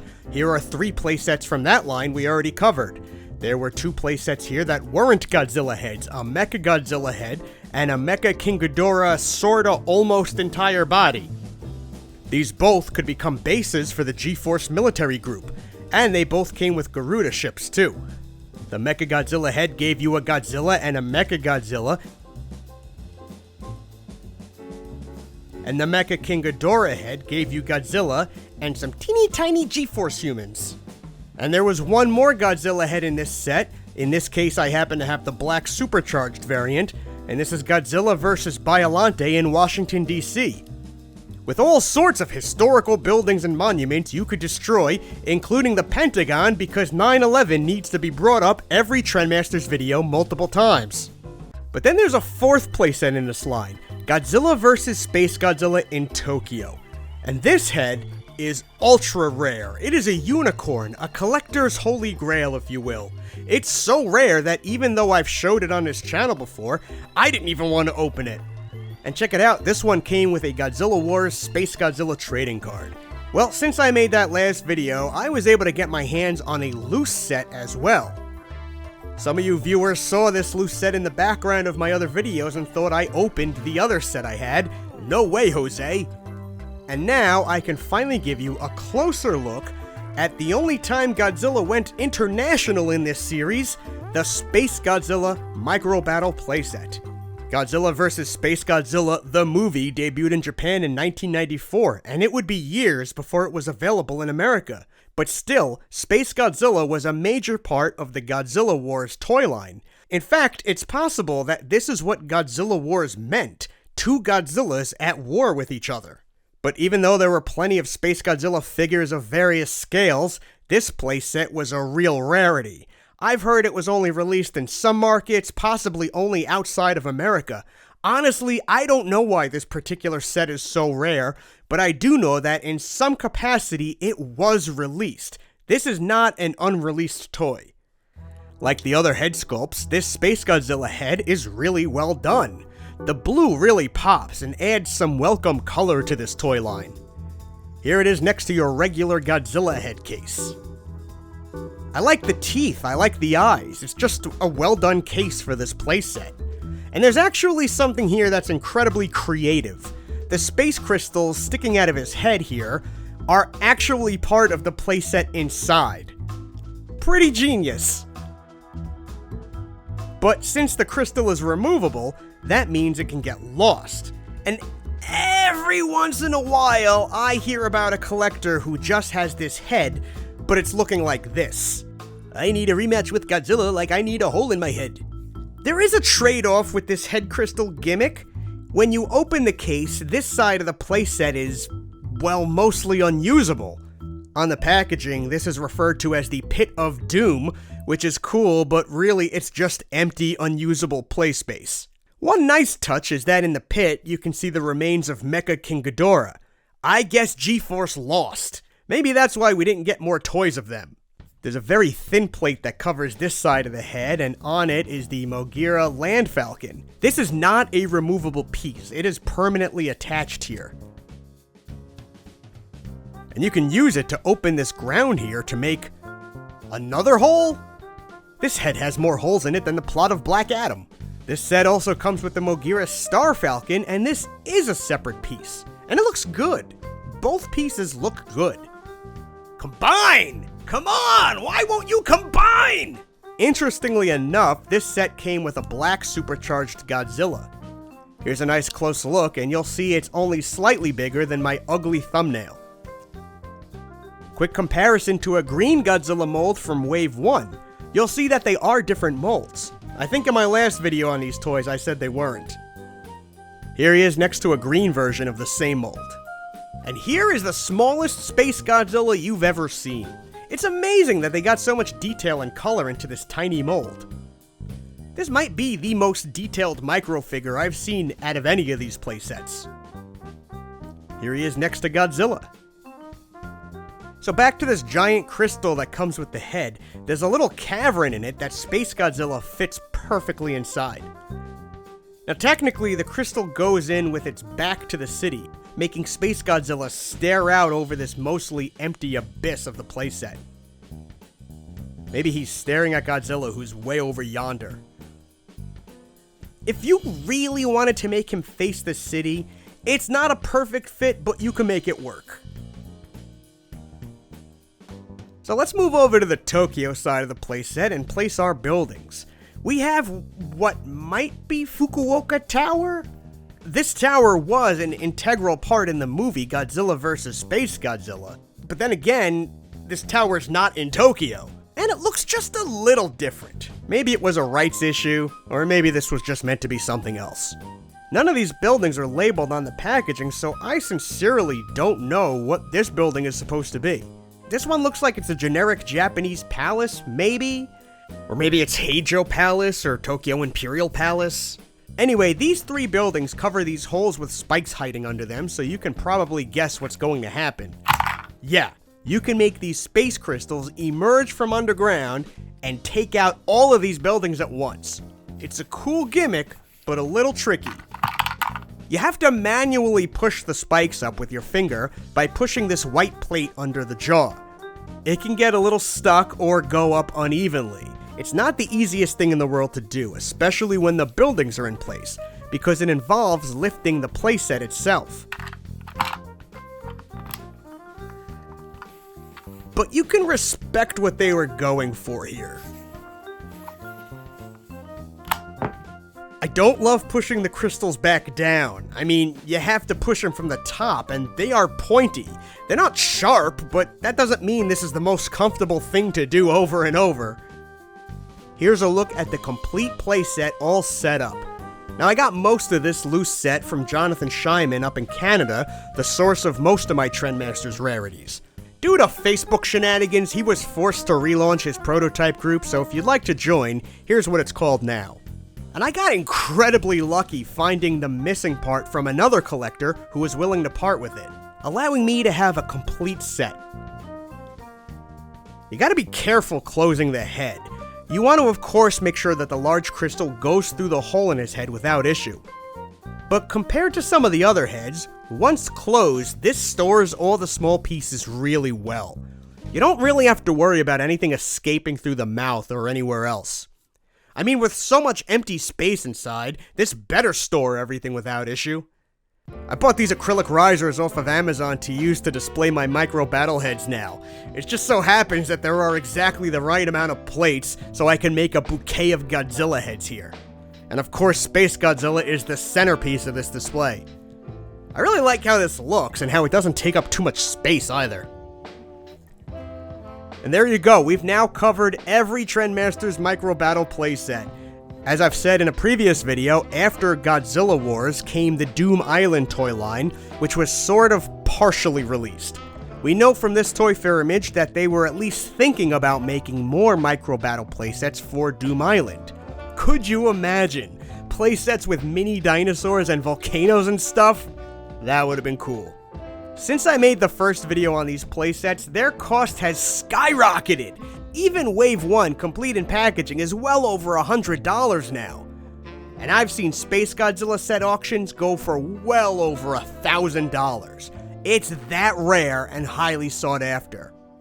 If you're gonna hunt for one, I wish you the best of luck. But one thing I've learned from collecting is if you're patient enough, anything is possible. And sometimes you can get really lucky. This is a mid-1990s King Kong action figure made by Trendmasters that never got released. That's right, this was never for sale, yet I'm holding an authentic prototype. There was almost an entire line of King Kong toys that this would have been part of, and I'm gonna show them to you. Over the years, we've talked a lot about Godzilla toys from the 1990s, the time that Trendmasters had the license to sell toys of Toho monsters in America. We've discussed toys that were available all over the place, toys that have become incredibly rare, and even prototypes of toys that have never gone to market. And Godzilla wasn't the only kaiju in Trendmasters' crosshairs. In the late 1990s, they released a toy line called Gamera, Guardian of the Universe, featuring Gamera and 5 of his famous foes. But in the mid-1990s, Trendmasters was planning to do a King Kong toy line, not to promote any specific movie or show, but just to promote the character himself. These plans were featured in the Trendmasters 1995 dealer's catalog, as a separate pull-out section that also included a toy line called Tarzan, Lord of the Jungle. Remember Tarzan, it'll be important later. The King Kong toy line was named King Kong, the Ultimate Beast. Here's a look at an 11-inch action figure. You can see he's got his shackles that were gonna have break-apart chains. King Kong had a light motion sensor that would make him roar and make these terrifying red eyes light up. Here's a look at its packaging. Like other Trendmasters toys around this era, the toy would have come with a power disc, or really a 3.5 floppy disk, that would feature an interactive story. King Kong would have come in a variety of sizes. The one on the left here is called Stomp and Roar King Kong. He basically does all the same stuff as the previous King Kong I showed you, but instead of a motion sensor, he appears to have a shake sensor. And he would have come with a bonus trading card. I would have loved to have seen King Kong art by Trendmasters card artist Butch Newton Burcham, who did the art for the Godzilla cards. On the right is a standard King Kong action figure with articulation, and for once, we can see his eyes without the insane red glow. No shackles on this figure, but he would still roar at the push of a button. The description states that he would have come with 2 scale vehicles and 2 scale figures. Many of these King Kong figures did have prototypes made, but some, like Plush Caged Kong, didn't seem to get past conceptual art. This is a plush King Kong, again with light motion sensor triggers to make him roar, and when this happens, he would also shake the cage. Here's how it might have looked on a store shelf. Playmation King Kong has a description here that really reads like the Kongs we've already discussed. Glowing red eyes, light motion sensor, break apart shackles, although this one lists chain rattling action. And last, there's Kong Mountain. Shake the action lever and the mountain would break open to reveal the mighty King Kong. He responds to a shake sensor and, you guessed it, he roars and he has flashing red lights. This set would have come with a large assortment of combat figures and vehicles. The image here shows some army men. And you've seen these army pieces before in the Godzilla Attacks New York playsets. The description also mentions that, again, Kong would have break-apart chains. Here's a look at the box where it's called Monster Mountain instead of Kong Mountain. Classic Trendmasters! But this is an awesome set. Just a quick side fun fact, there is proof that at one point Trendmasters was considering a similar toy with Godzilla breaking out of an ice mountain. Just like with the unreleased Godzilla figures, some unreleased King Kong prototypes have made it into collecting circles. I have this one. He's about 8 inches. He does not have glowing eyes, but he does have a non-functional sound box. This is it. This is the Trendmasters King Kong we almost got. I'm not 100% on which of the King Kongs I just showed you this one is. They're all so similar. Too similar, I'd say. I wouldn't expect that a kid would be interested in buying multiple different King Kong figures of different sizes that are so similar. So this is a very interesting pitch. A whole toy line of one character looking pretty much the same. Although this is Trendmasters, so we have to assume that some repaint variants might have been in the future. It's incredible how jet black this Kong is. Not much articulation going on here. His head can't even turn. He's got a midsection seam, but it doesn't turn on this figure. The only articulation here is in the shoulders, where his arms can move up and down, although on this proto they're very stiff. The figure balances very well though, it doesn't really fall over no matter what I do with the arms. Badass! Here is the Trendmasters Kaiju Trifecta, Godzilla, Gamera, and King Kong. The scaling is all over the place here, but it's incredible that one toy company could have had all 3 of these characters. Hell, just having Godzilla and King Kong would have been exciting enough. It would have been like the Imperial days all over again. But this story has another interesting twist. Remember how I mentioned that this insert also had Tarzan figures? Well, that includes an action figure of Kerchak, who has light motion sensors, a roar, glowing eyes. This is the King Kong figure, just with a new head. Hell, Kerchak even came with shackles. And this did go to market. So if you own a Trendmasters Kerchak from the Tarzan line, you also own 95% of a Trendmasters King Kong. And it's not like Trendmasters said, well, Kong didn't work out, let's reuse the assets for Tarzan. These figures would have come out at the same time! They could have been right next to each other on the toy aisle! Classic Trendmasters! These days, all sorts of Kong figures are coming out. Here's Trendmasters King Kong with a Mezco King Kong and a NECA King Kong, and this doesn't even account for the legendary Monsterverse Kong figures. Every so often, one of these prototypes pops up on eBay, but if you're hunting for one, your best bet is to join the Trendmasters Prototype Toys group on Facebook. Make sure it's the one with this in the title. This is where you'll have a better chance catching one for sale, if you're patient enough. This is how I got mine, with the help of the moderator, Jonathan Scheinman. Let me know what you think about these Kong figures in the comments below. Look at this beast!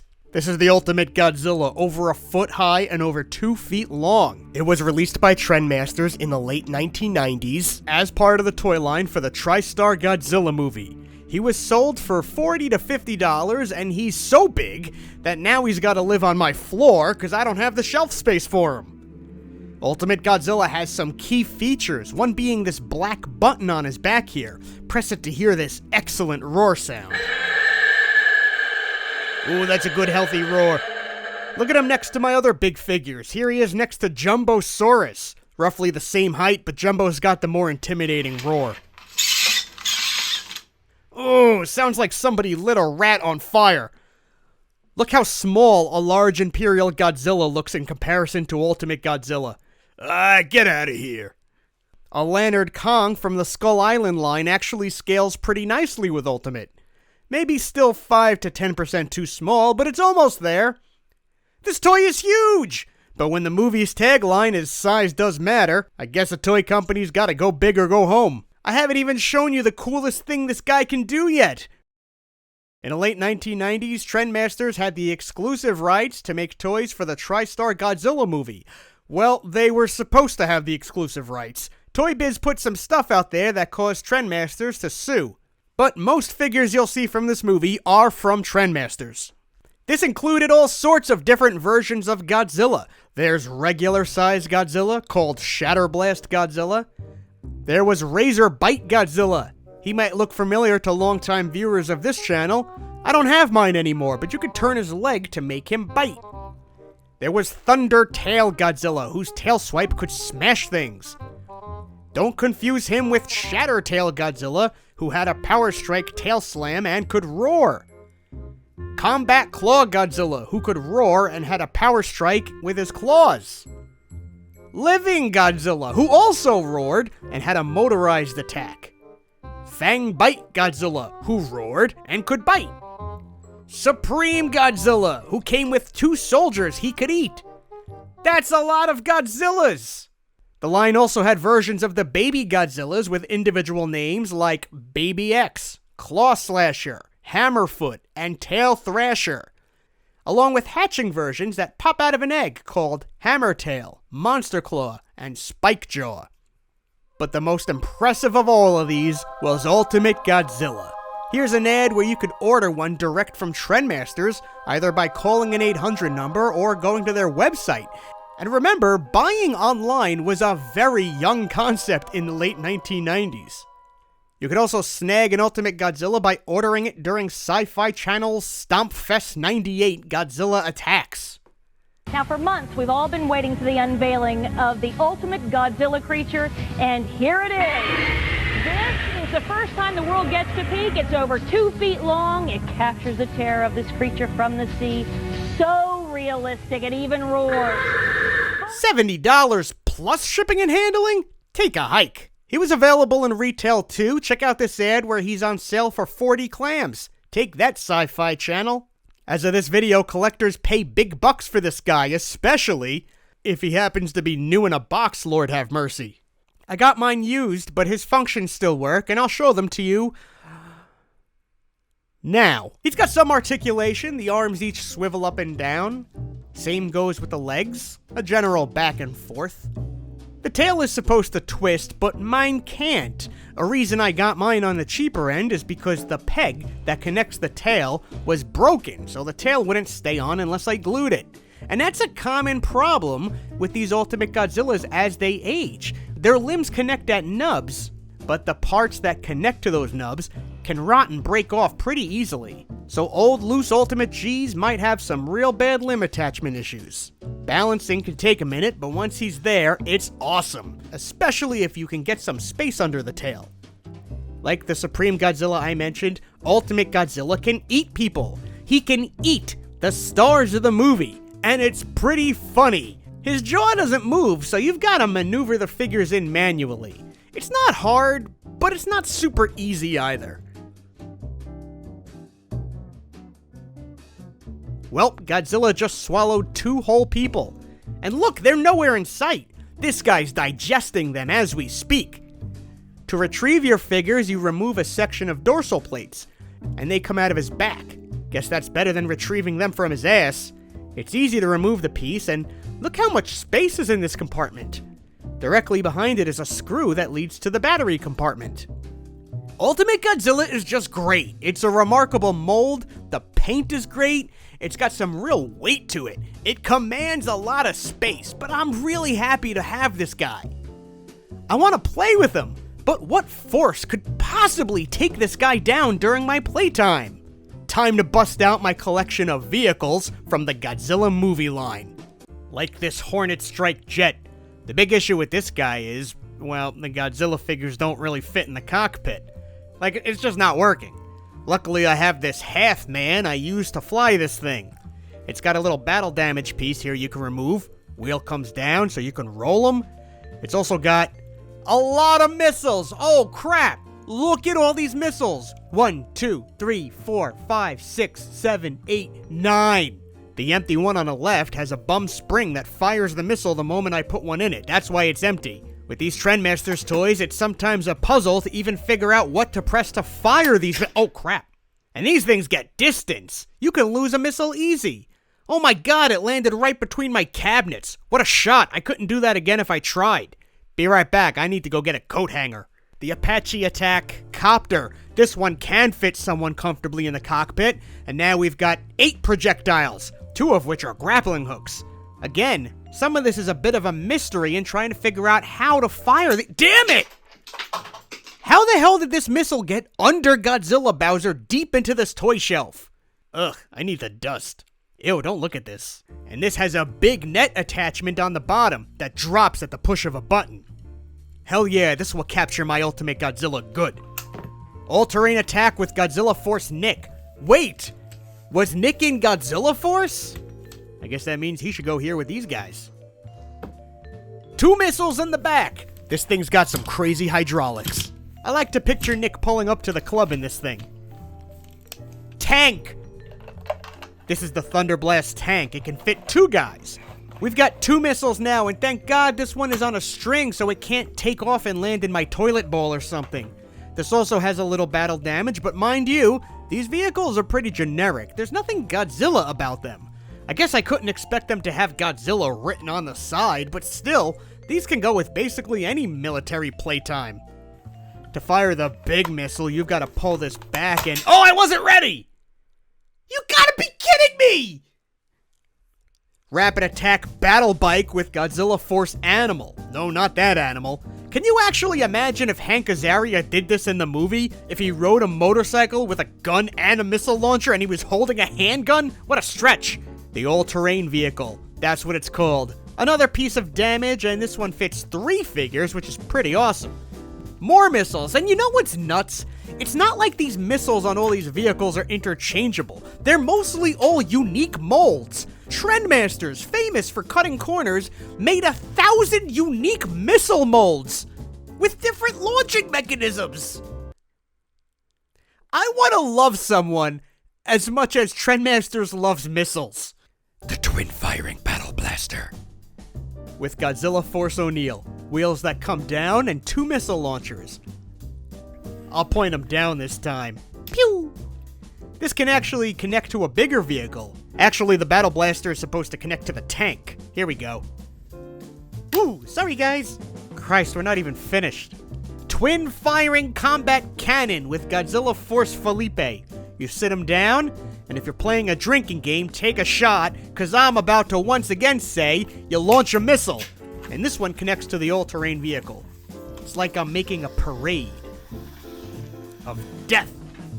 There are individual human packs too. Ultra Attack Animal, Capture Net Felipe, Double Blast O'Neill, Grapple Gear Nick, and this is Power Up Shield John Luke. It's a shield where the sides pop out.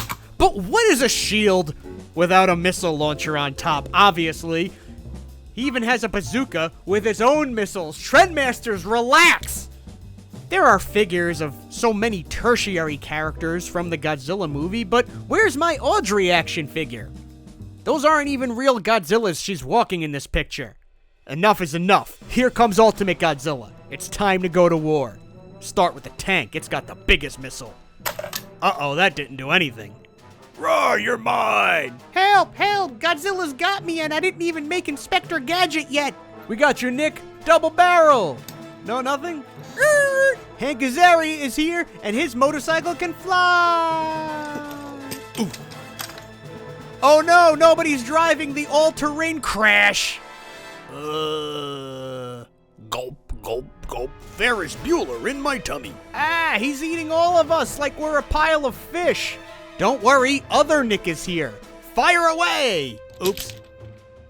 Nom nom nom. I got him! Fire, damn it! Oh no, I hit the Furby! Ah! Here comes Air Patrol, we got him! Boom! Well, that didn't work. Rawr, get out of here! More delicious people to eat. Don't worry, I'll trap him with this net. That should do it. Nope, now I'm being eaten. Ultimate Godzilla winner! Wait, it's Super Mega Godzilla. Is this the end of Ultimate Godzilla? Go home, Ultimate Godzilla. Okay. The end. By the way, look at this.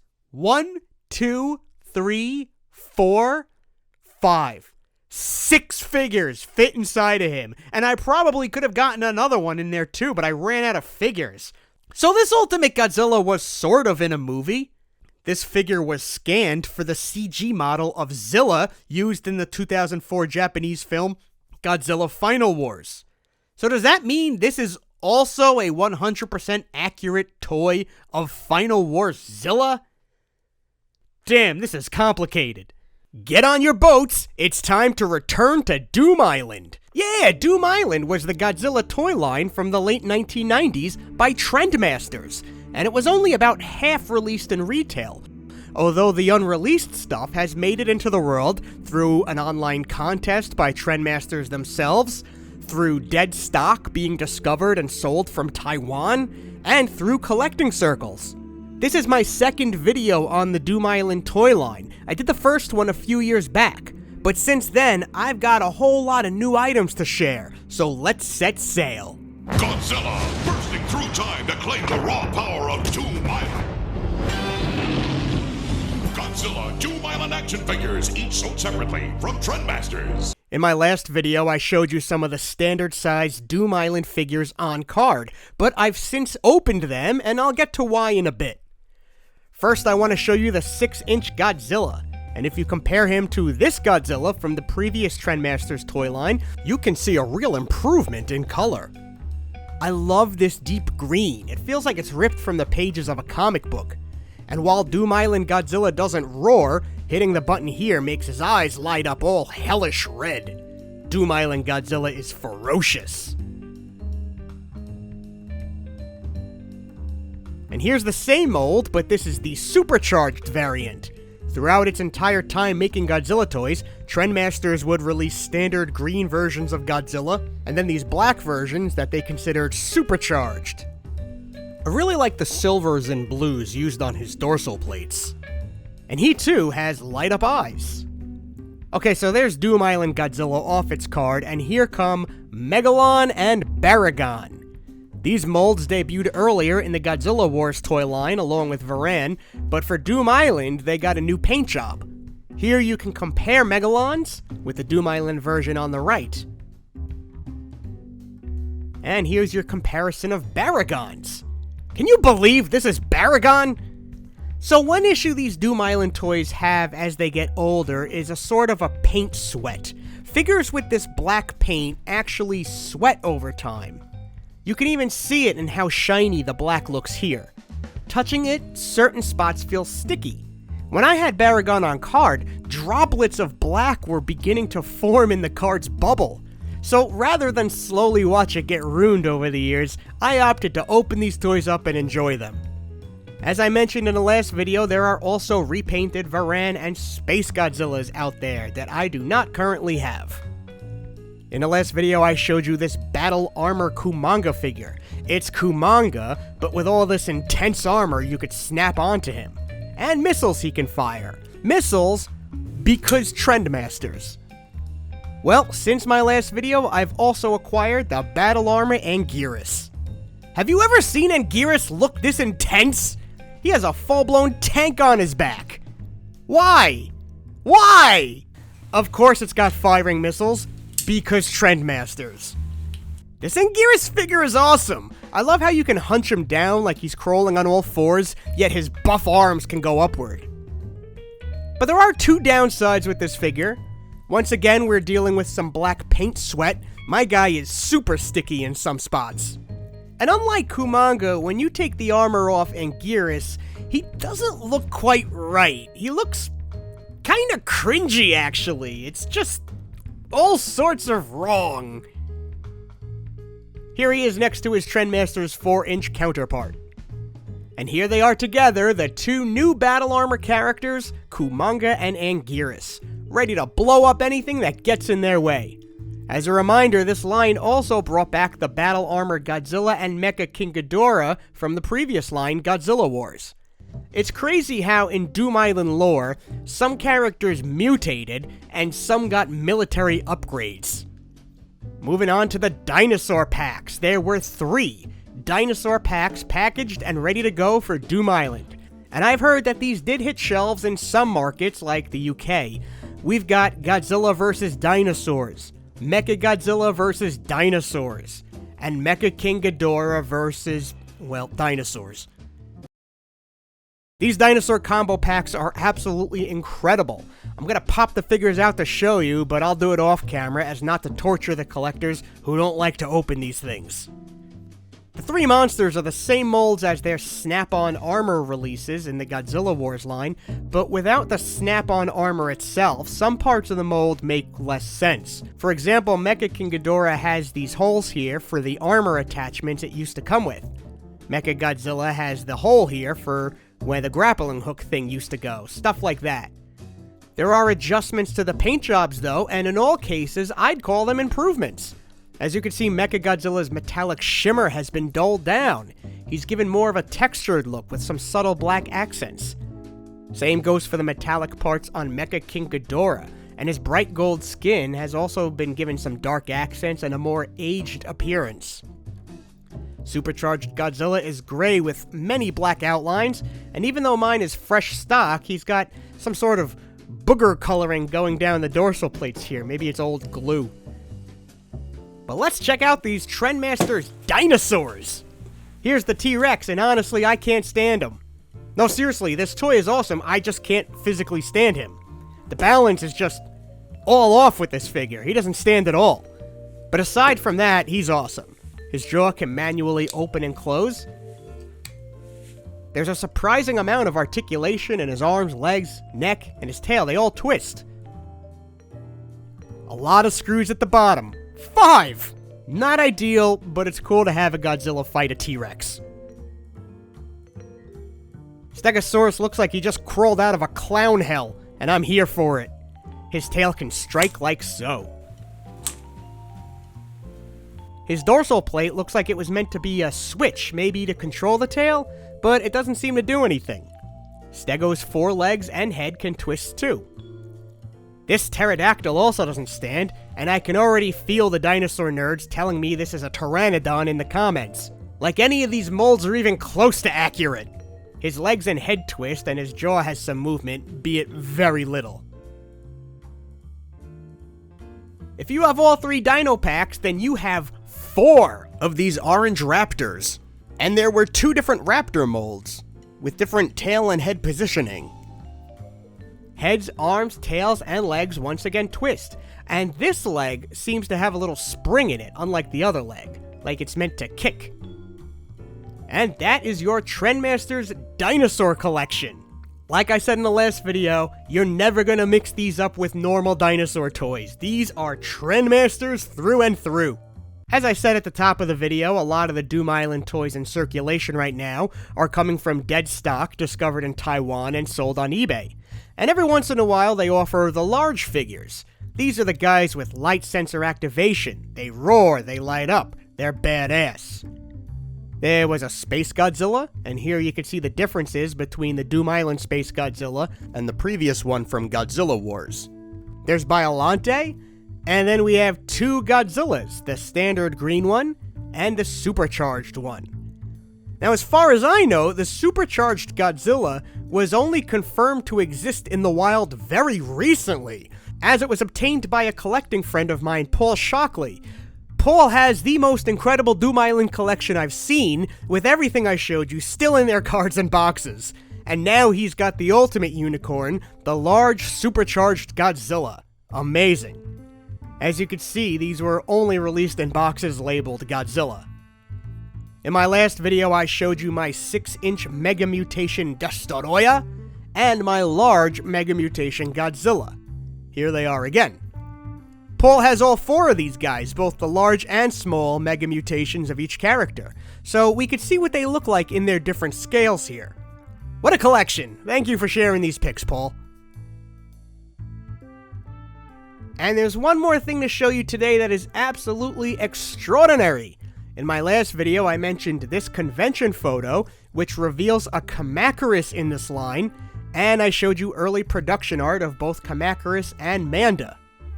Well, back in 2014, Paul had commissioned 3D models of these characters based on this concept art, and then a few years ago, he finally had them printed by Etsy seller Sidtropolis.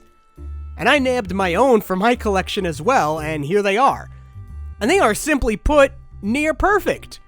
A bit delicate, the horns of Manda break off quite easily, but otherwise these are a fantastic addition to a Doom Island collection. A look at the world of what almost was the Doom Island Kamacuras and Manda that might have been.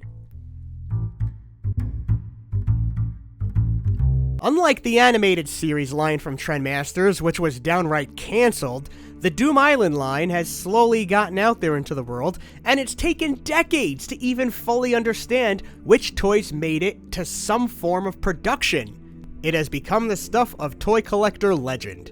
Based on the 1998 movie, the animated Godzilla series premiered September 12th that same year and lasted 2 seasons with a total of 40 episodes made. The toy company Trendmasters began to make toys for this show, but they ultimately would not go to market because Walmart didn't want them, and Walmart dictates everything. Seriously, there could be a cure for cancer, but if Walmart didn't want to sell it, nobody would get it. Anyway, I did a whole video about this, which guest starred some up-and-coming YouTuber Matt McMurphy or something or other. So if you want the whole story on this canceled toy line, check that video out. Back then, I also shared some of my authentic prototypes of figures that were in this toy line, and since then, there's been a few updates to share and a major new addition to my collection. Today, I'll catch you up, and we'll also get a closer and better look at some of the figures that I feel like I might have rushed through last time, and I'm going to be a bit more critical this time as well, and I'll try not to repeat any jokes. The unreleased toys for Godzilla the series. Here I've got unpainted test print prototypes of almost all of the smaller pieces. These are made with plastic, and they include humans, monsters, and robots. Here's 6-inch Thunder Sonic Godzilla, and this one's got some crib notes on him, which I think is really cool. I love this sculpt, although his default position is this weird pose like he's doing the walk like an Egyptian dance from the 80s Bangles music video. His arms and legs move. My guy's tail can't twist, but it's possible the finished version would. And he's got a number of cool features. He's got a dorsal plate here, which you can move to make his mouth open and close. Actually, this would have launched a missile from his mouth, similar to the Nuclear Strike Godzilla movie toy. Oh, did you think we were going to talk about Trendmasters toys and not have launching missiles all over this video? Ha! You must be new to the channel. Please be sure to like, share, and subscribe. This prototype also has a spot for a sound box here where you'd hear its thunderous roars, even though you're not going to see that on the prototype shown in the magazine pictures. I didn't mention this in the last video, but there's also prototypes of this Godzilla at a 4-inch scale, without sound. These here are showroom sample repaints and resin hard copy prototypes, so they don't articulate, but they show how it's possible that 4-inch figures were on the table, should this line have taken off. Moving on to the monsters. The first monster Godzilla fought in the series was Crustaceous Rex, also known as the C-Rex, and he first appeared in episode 2 titled New Family Part 2. Here's an idea of what a painted C-Rex could look like. I still can't get over how this spread spelled it S-E-A.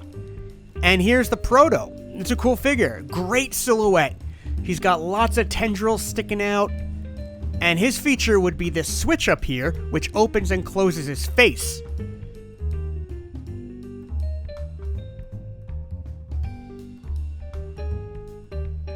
Legs can 360, and the larger appendages can twist as well. Here he is next to Godzilla. You could have had some serious monster brawling during your playtimes. And you know what? You could have crossed over these monsters with the Godzilla toys from Trendmasters' other toy lines. You could have had C-Rex fight Gigan. Robo Yeti is in the 15th episode of the show titled Competition. The Robo Yeti figure would be its inner mechanic body with an outer shell you could put over it. I don't have those outer shell pieces, but here's a naked Yeti prototype. He's angry because he had to sit through brief ads and sponsor pitches on his free YouTube. His arms go in all sorts of directions, which is cool. His itty-bitty legs can 360 as well. And his head can turn. He's supposed to come with these harpoons. I have one here, and would you believe it's not something that launches like a missile? Instead, it pinches, like my Aunt Milda. This is your Robo Yeti, and so far so good. No complaints, yet. I just really like what they were doing with the monsters from this TV series. And it's really fun to imagine what other monsters they could have made down the road. This is a prototype of Quetzalcoatl. Maybe I said that right enough. It's another word they spelled wrong here. This bird monster appeared in the 10th episode, Birds of Paradise. I don't have this prototype, and they are extremely stupid rare. And this is the original tooling pattern design, and it's actually a different pose than the resin one here in the Tom Art spread. Which one do you like more? And what's that in his mouth? Is that a... It's a missile!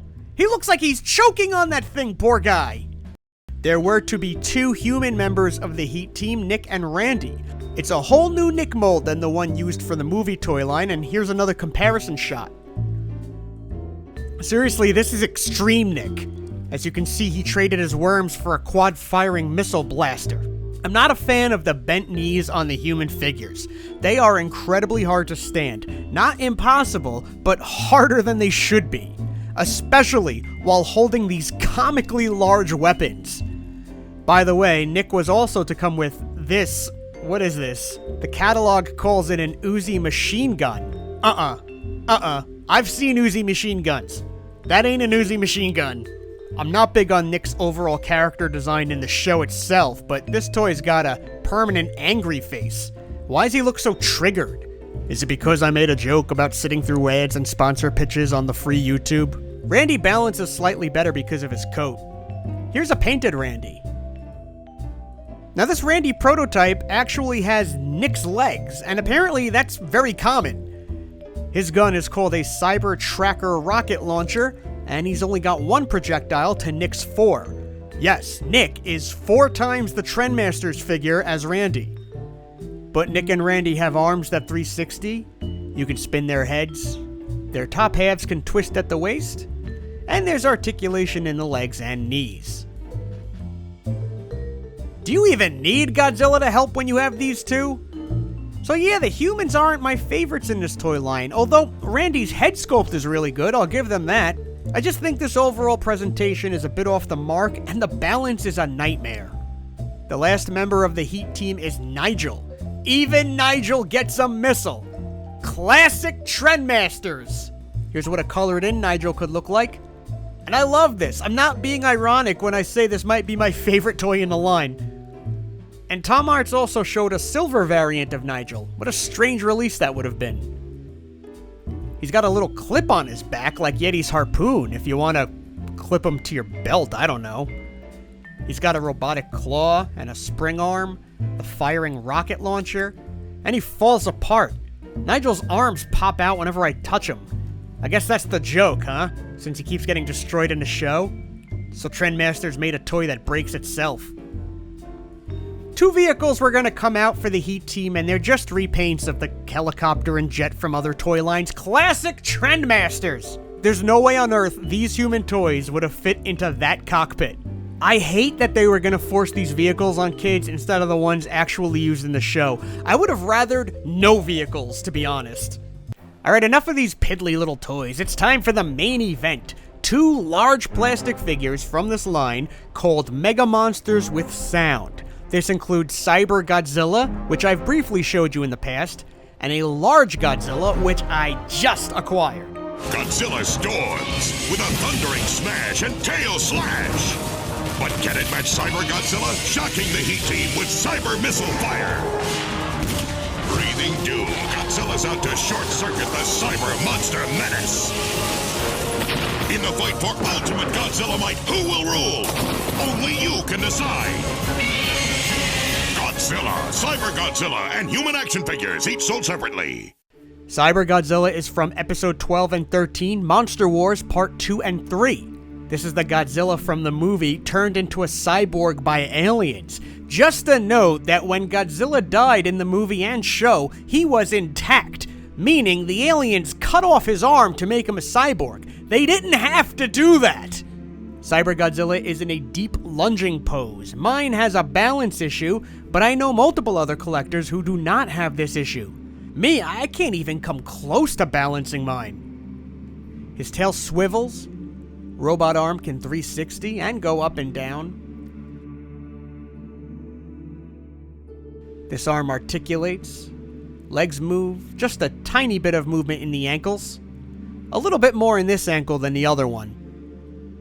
I don't mean to blow your minds, but this guy was to fire 2 missiles. My prototype didn't come with any, but Lord knows I've got Trendmasters missiles. Thing is, none of these are the ones meant for Cyber Godzilla. Why were all of the damn missiles proprietary? Well, here he is with the wrong missiles, just to give you an idea. His other feature is sound. Pushing this button under his belly makes him roar. Now this particular proto does not have a sound box installed, so no roar. Here's what Cyber Godzilla would have looked like in his box. You could have walked into the toy section and seen stacks of these. Imagine that! Now, I like this mold a lot. I love the head. And this is seriously one of my favorite items in my entire collection. A lot of screws visible on this side. A whole lot of screws, but that's not my biggest issue. I'm not in love with this stance, and I wouldn't be even if mine did balance. It looks great on a shelf, very dynamic and cool, but it's so limiting if you're a kid trying to play with it. I wouldn't have minded a more universal pose like Trendmasters' other Godzilla toys, but that's just me. And this is his rival, the Mega Monster Godzilla, new to the collection. Honestly, I wasn't the biggest fan of these promotional images that went around of him, but then I got the prototype recently, and it looks a lot better in person to me. However, this one does not stand at all, and this time it's not just me. No version of this guy can balance on his 2 feet with his tail comfortably up in the air like the good Lord intended. Hopefully that would have been corrected before this went to market.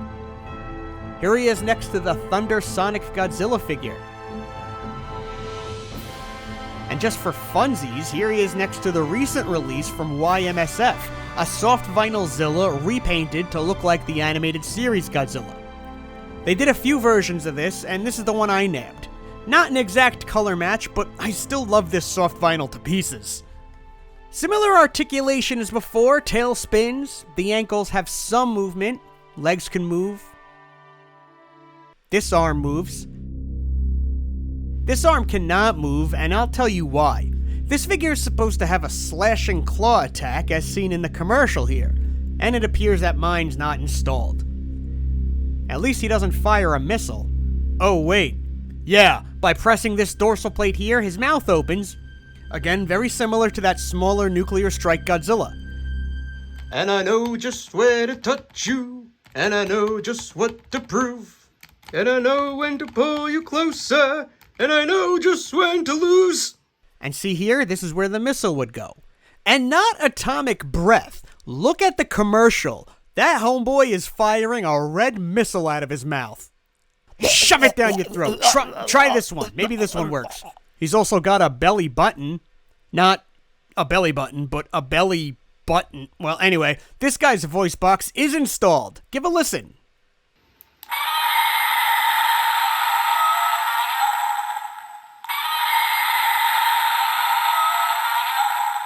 And I'm told Cyber Godzilla has this same roar.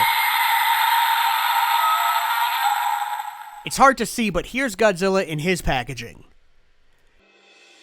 And here they are together, father and son facing off. No doubt, some of the absolute rarest pieces in my entire collection. You have to wonder who would have made it to a second wave of these toys. Would there be a large roaring Yeti like these? A large C-Rex? Who would you have wanted them to make? I'd hope a second wave would have included the Heat Ship proper, and Monique would be a good figure. Both of those were at least considered for the first wave, this we know. When I started collecting Godzilla stuff, I never dreamed that these guys would one day be on my display. I'm thrilled that I got to share them with you today. I need to extend a special thanks to Jonathan Scheinman for letting me share some of his images and helping with the video. He runs the Trendmasters Prototype Toys Facebook group, so check it out for more images of these prototypes, including color variants like this purple Cyber Godzilla or Burning Godzilla here. The group is about to celebrate its 8th anniversary with some exclusive new reveals, so check that out. Gamera's back! Or as my phone likes to call him, Gamers. Yeah, there's a new anime on Netflix called Gamera Rebirth, and after decades, he's finally collaborating with Godzilla. Albeit in Godzilla Battle Line, which is just a mobile game. But today we're going back to the late 1990s, when the Gamera Heisei trilogy was in full swing, and attempts were made to bring more of the big turtle to the American audience. Around this time, the St. Louis, Missouri toy company Trendmasters acquired the rights to make Gamera toys. They were already enjoying massive success with their Godzilla lines. Could lightning strike twice? No, it would not. The first wave would be the only wave, and the figures were released with little support. No toy commercials, no cross-promotions, just a line living or dying by Gamera's Western notoriety from the classic films or the Heisei releases. And it died. It came and went so quick that for some of you, this might be the first time you're hearing about it. Like some of the Godzilla toys, the same molds were available with and without sound functions, with regular figures being sold on card, and sound figures in these open boxes. The back of the card showed the whole toy line with biographies, and these bios aren't messing around. Gauss awakens from his slumber, craving blood!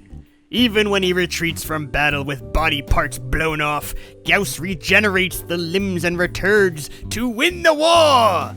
I actually think the Gamera bios are written better than the Godzilla bios that Trendmasters did. But what I find interesting is what isn't on the back of the packaging. There's absolutely no trademark information, no UPC, no Trendmasters address, there's nothing. And inside things look pretty bare as well. You get nothing but the figure and its projectile. Yes, Trendmasters gave almost all of these toys launching projectiles. Classic Trendmasters! But there was supposed to be more packaged with these figures. The 1997 dealer's catalog references trading cards just like the Godzilla toys got, and that would have been awesome. And it also states that the open box figures would have come with a computer activity disc, which is something Trendmasters was doing with a bunch of its toy lines around this time. But no cards, no discs. Gamera went out the door as is. But let's dive in. Here's the star, Gamera. You'll immediately notice his projectile is in his mouth, just shoved down his throat. Because Trendmasters. Of course, you can always remove the projectile, but then he's got this huge hole in his wide open mouth, which is unfortunate. I don't like that. I like the mold overall, though. It stands well. It looks like Gamera. I really like the colors. Articulation, his head can go way up and way down. Arms move slightly at the shoulders, but much more at the elbows in a very straight up and down motion. Tail can spin all around. And legs can move some. Battery compartment is on his shell in the back, and his voice activation button is on the front. You can't miss it. Listen! 100% movie accurate Gamera roar is what I'd say if this was actually Gamera's roar. Seriously, they couldn't get the real roar? So this is the only figure I'm going to show you today that has a sound box and came in the open box packaging. Everyone else I have has no sound and came on card. His projectile is a weird situation. He's got this piece up in his mouth, and it looks like this piece broke off the projectile. But I've seen on other YouTube shows that their figures have the exact same thing going on. Also, all of the projectiles in this video look like things you'd buy at an adult store. Maybe I just have a dirty mind. Launching the projectile is such a pain. There's a really weird trigger on the back of his neck that you press, and it just doesn't work well. Again, I've seen other YouTubers have this exact same issue. There we go. That was such a pain. It took me a long time to get footage of this projectile firing. And when it does, it really doesn't go very far. I like the Gamera toy, but I wish I could remove the projectile feature and also just remove this big hole in his mouth. Otherwise, the toy is good. Here he is next to a 6-inch Trendmasters Godzilla for a size comparison. Not a perfect scale, but good enough for kids to have these two clash during playtime. Turtle power! Let's make them roar at each other.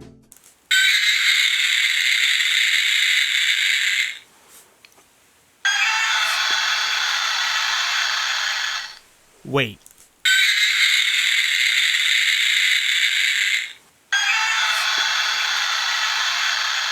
That's the same roar! It sounds like the pitch is a little different, but the roar is the same!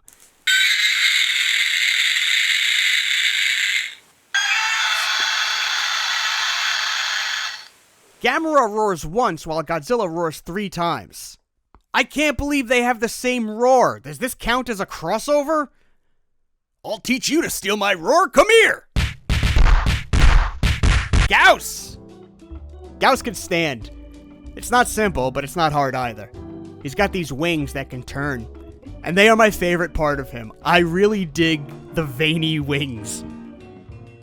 Itty bitty eyes. Once again, we've got a mouth wide open for his projectile, this time with a hole going all the way through the head. He looks like the Punisher just shot him through the mouth. I thought I had his projectile, but I can't seem to find it. But it looks like this. His head can turn side to side. Takes a little bit of force. Tail can spin.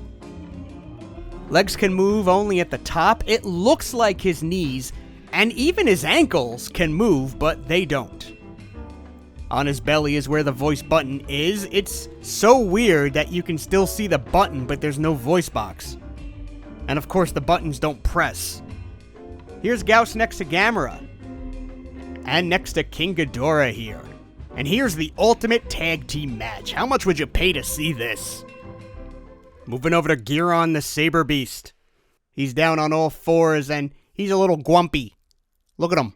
Look at the little grumpy face. Is it because in this toy line his name is Gilon? Me. As you can imagine, all 4 of his legs move.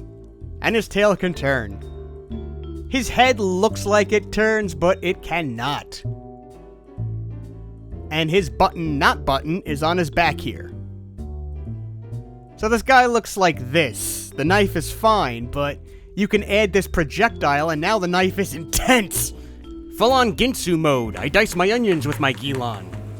Of all the Gamera toys, he's got the best projectile feature. Simple, big trigger here. Oh, that went somewhere into this display of toys. Oh, man. Unlike Gamera, his projectile gets distance. Oh, thank God. Here it is. It landed by Brody's foot. Here he is next to Gamera. Let's throw a knife at Gamera. That thing shoots with so much force and speed that it's only 3 frames of this video. Jiger's here. His projectile is his horn. So his is a case where you need the projectile to absolutely complete his body. And I need to be careful because his projectile can sometimes go off on its own.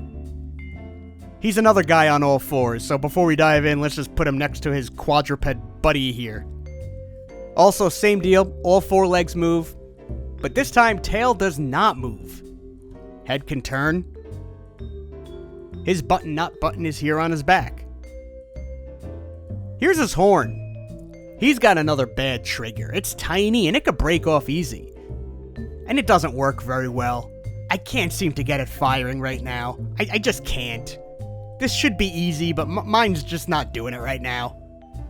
Maybe he's got performance anxiety. Well, here he is next to Gamera. Oh, there it goes. Viras is my favorite from this line, maybe because there's no projectile here, but also I love this silhouette of this figure. And this one towers over Gamera a little bit, as you can see here. You can see its mid-shell popped open. I was able to seal it tight right after I shot this footage. Why didn't I fix it before I shot this footage? I don't know. Why didn't I do a lot of things? There are 4 tentacles that can turn all the way around, in the front, back, and each side.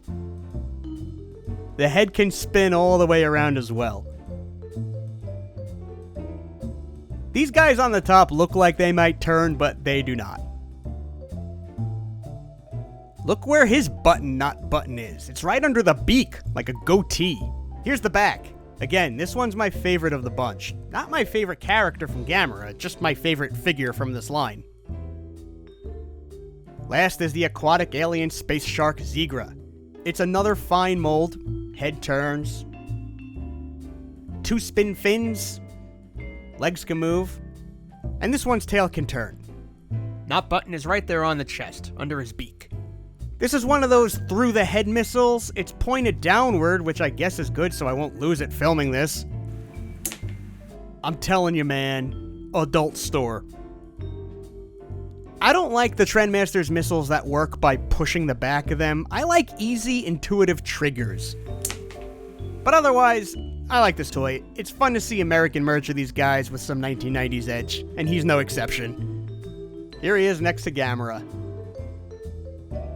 The dealer's catalog shows prototypes of these toys, and they're painted very differently. They're much more vibrant and different colors. Do you like these guys more, or the ones I showed you? Also in the dealer's catalog, there's a full-page image of Gamera, but that's not the Trendmasters Gamera. I believe that's the 1995 30th anniversary Bandai Gamera. They showed a completely different toy. Classic Trendmasters! If this toy line had done well, it's entirely possible we'd see repaints of these figures released, along with a second wave of monsters down the road. Maybe large 10-inch scale Gamera toys, imagine that! It makes sense that Trendmasters would want to repeat the success formula for Godzilla. But it was not meant to be. Overall, I like these. I'm not in love with them. I'm more into the idea that American Gamera toys existed, and they're by the same company that did Godzilla toys. And I'm less gaga about the toys themselves. I like the designs and the molds, I'm just not a fan of most of their projectile functions. What do you think of the Trendmasters Gamera figures? Who would you want to see in Wave 2? Do you have any? Did you have any? Well, we haven't talked about Trendmasters in a while. When this Missouri toy company had the Godzilla license in the 1990s, they were aggressive and they were fast. Projects were constantly announced and then changed or scrapped entirely. For example, this 1995 dealer's catalog shows some of their early Godzilla merch, including a Godzilla Walk and Roar figure. Not bad looking at all. We've got Godzilla with red eyes, gray dorsal plates, a big shiny red button where the weenus goes. He is 15 inches tall from tail to snout. He's got motorized walking action, moving arms, turning head, chomping jaws, his eyes flash red, a blue light shines from his mouth, he roars, he cleans your room, and he's backwards compatible with PlayStation 2 games. I need this toy! But this is one of those Trendmasters toys that didn't happen, or at least not like this. Here's what the retail packaging could have looked like. It says he'd come with 4 1-inch army men and a tank, along with the Godzilla comic book that was often packaged with the larger figures. Instead of Walking Godzilla, what we did get was Action Walking Godzilla, and a lot of those features are gone. He's got different packaging, and he looks like Godzilla deflated. Alright, so these are called Action Walking Godzilla and Action Walking Ghidorah. These are the only 2 action-walking monsters. Godzilla is dated 1994, Ghidorah is dated 1995. It is a fact that I bought these guys years ago, like a long time ago. And this is one of those videos that just kept getting bumped and bumped and bumped, so I've never taken these guys out of the boxes or played with them until now. Hey man, I can't breathe. Somebody get this stamp off my nose.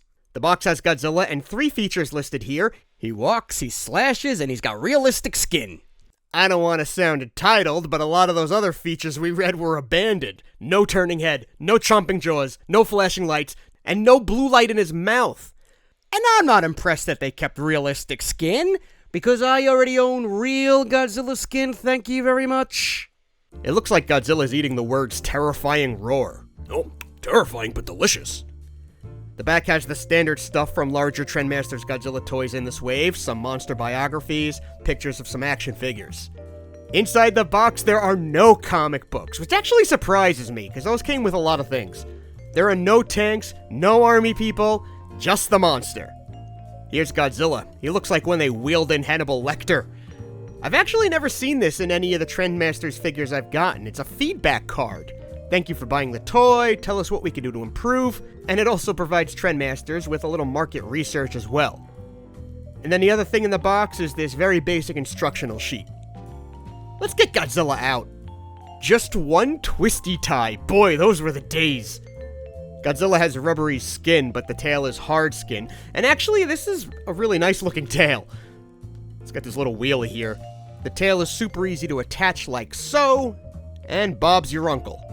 Now the box just calls him Godzilla, but with Trendmasters toys, Godzilla is usually green. The ones that are black like this are usually called Supercharged Godzilla. Even the Micro Battle Playsets had supercharged head variants. The skin is rubbery, and you could like feel right through it, and you could just feel all the inside parts of mechanics, even in the head. He's also got a big battery plate in his back secured by 4 small screws. This thing's gonna need 4 AA batteries, and I'll tell you what, it is a tight fit in there. You gotta really maneuver the batteries in there. Let's just get to the good stuff.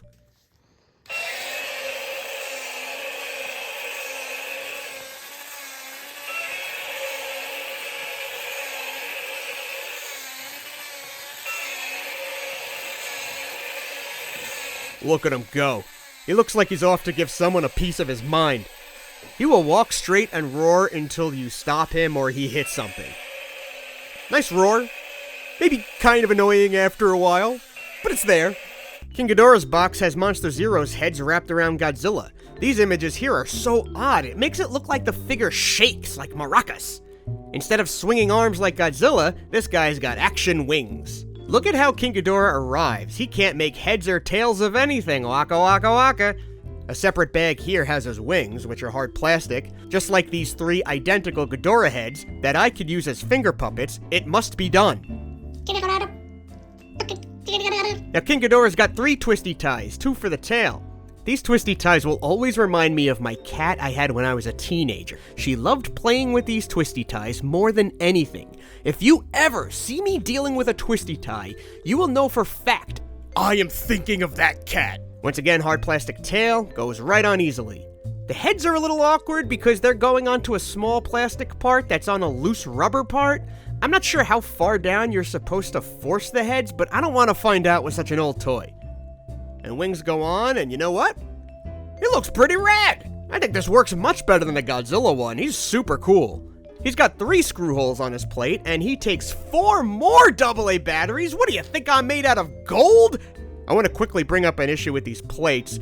They're both curved, and they don't really snap on. After putting the batteries in, when you put the plate on, you kind of have to push it flat to align the screw holes. Then you have to make sure you screw the screws tight, or else you'll have a gap here. The plate is physically pulling itself away from the toy, while the screws are pulling it back in to hold it down. But let's get him going. He's obviously not using King Ghidorah's real roar. The wing flapping is perfect, 10 out of 10. For walking, mine seems to get a little jammed up here and there. Sometimes he figures it out alone, and sometimes I need to give him a little tap. But again, the flapping is awesome. I love how these guys scale together. King Ghidorah is bigger, he's wider, he looks like a real threat. So let's make them fight!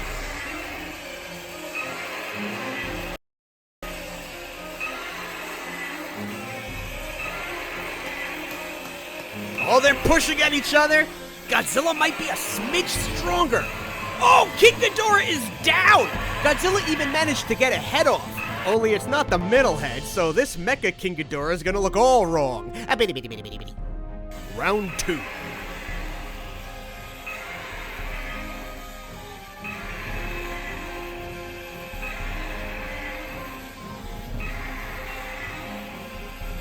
Godzilla does it again! 1 time he's a fluke, 2 times he's a duke. Round 3 of this dance. This one's playing out like a drawer. It's been a very long time of me watching these two push each other. Oh, King Ghidorah is down again! Toho stipulated that this Godzilla toy can never be shown losing? Here's a height comparison against the Jakks Pacific 12-inch Godzilla and the Playmates 11-inch Godzilla. And normally here's where the video would end, but we have a new contender, the 2024 Heat Ray Breath Godzilla RC from Jada Toys. Let's go!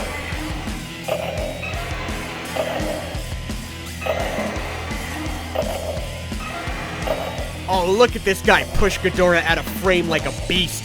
He just carries Ghidorah with him down the table.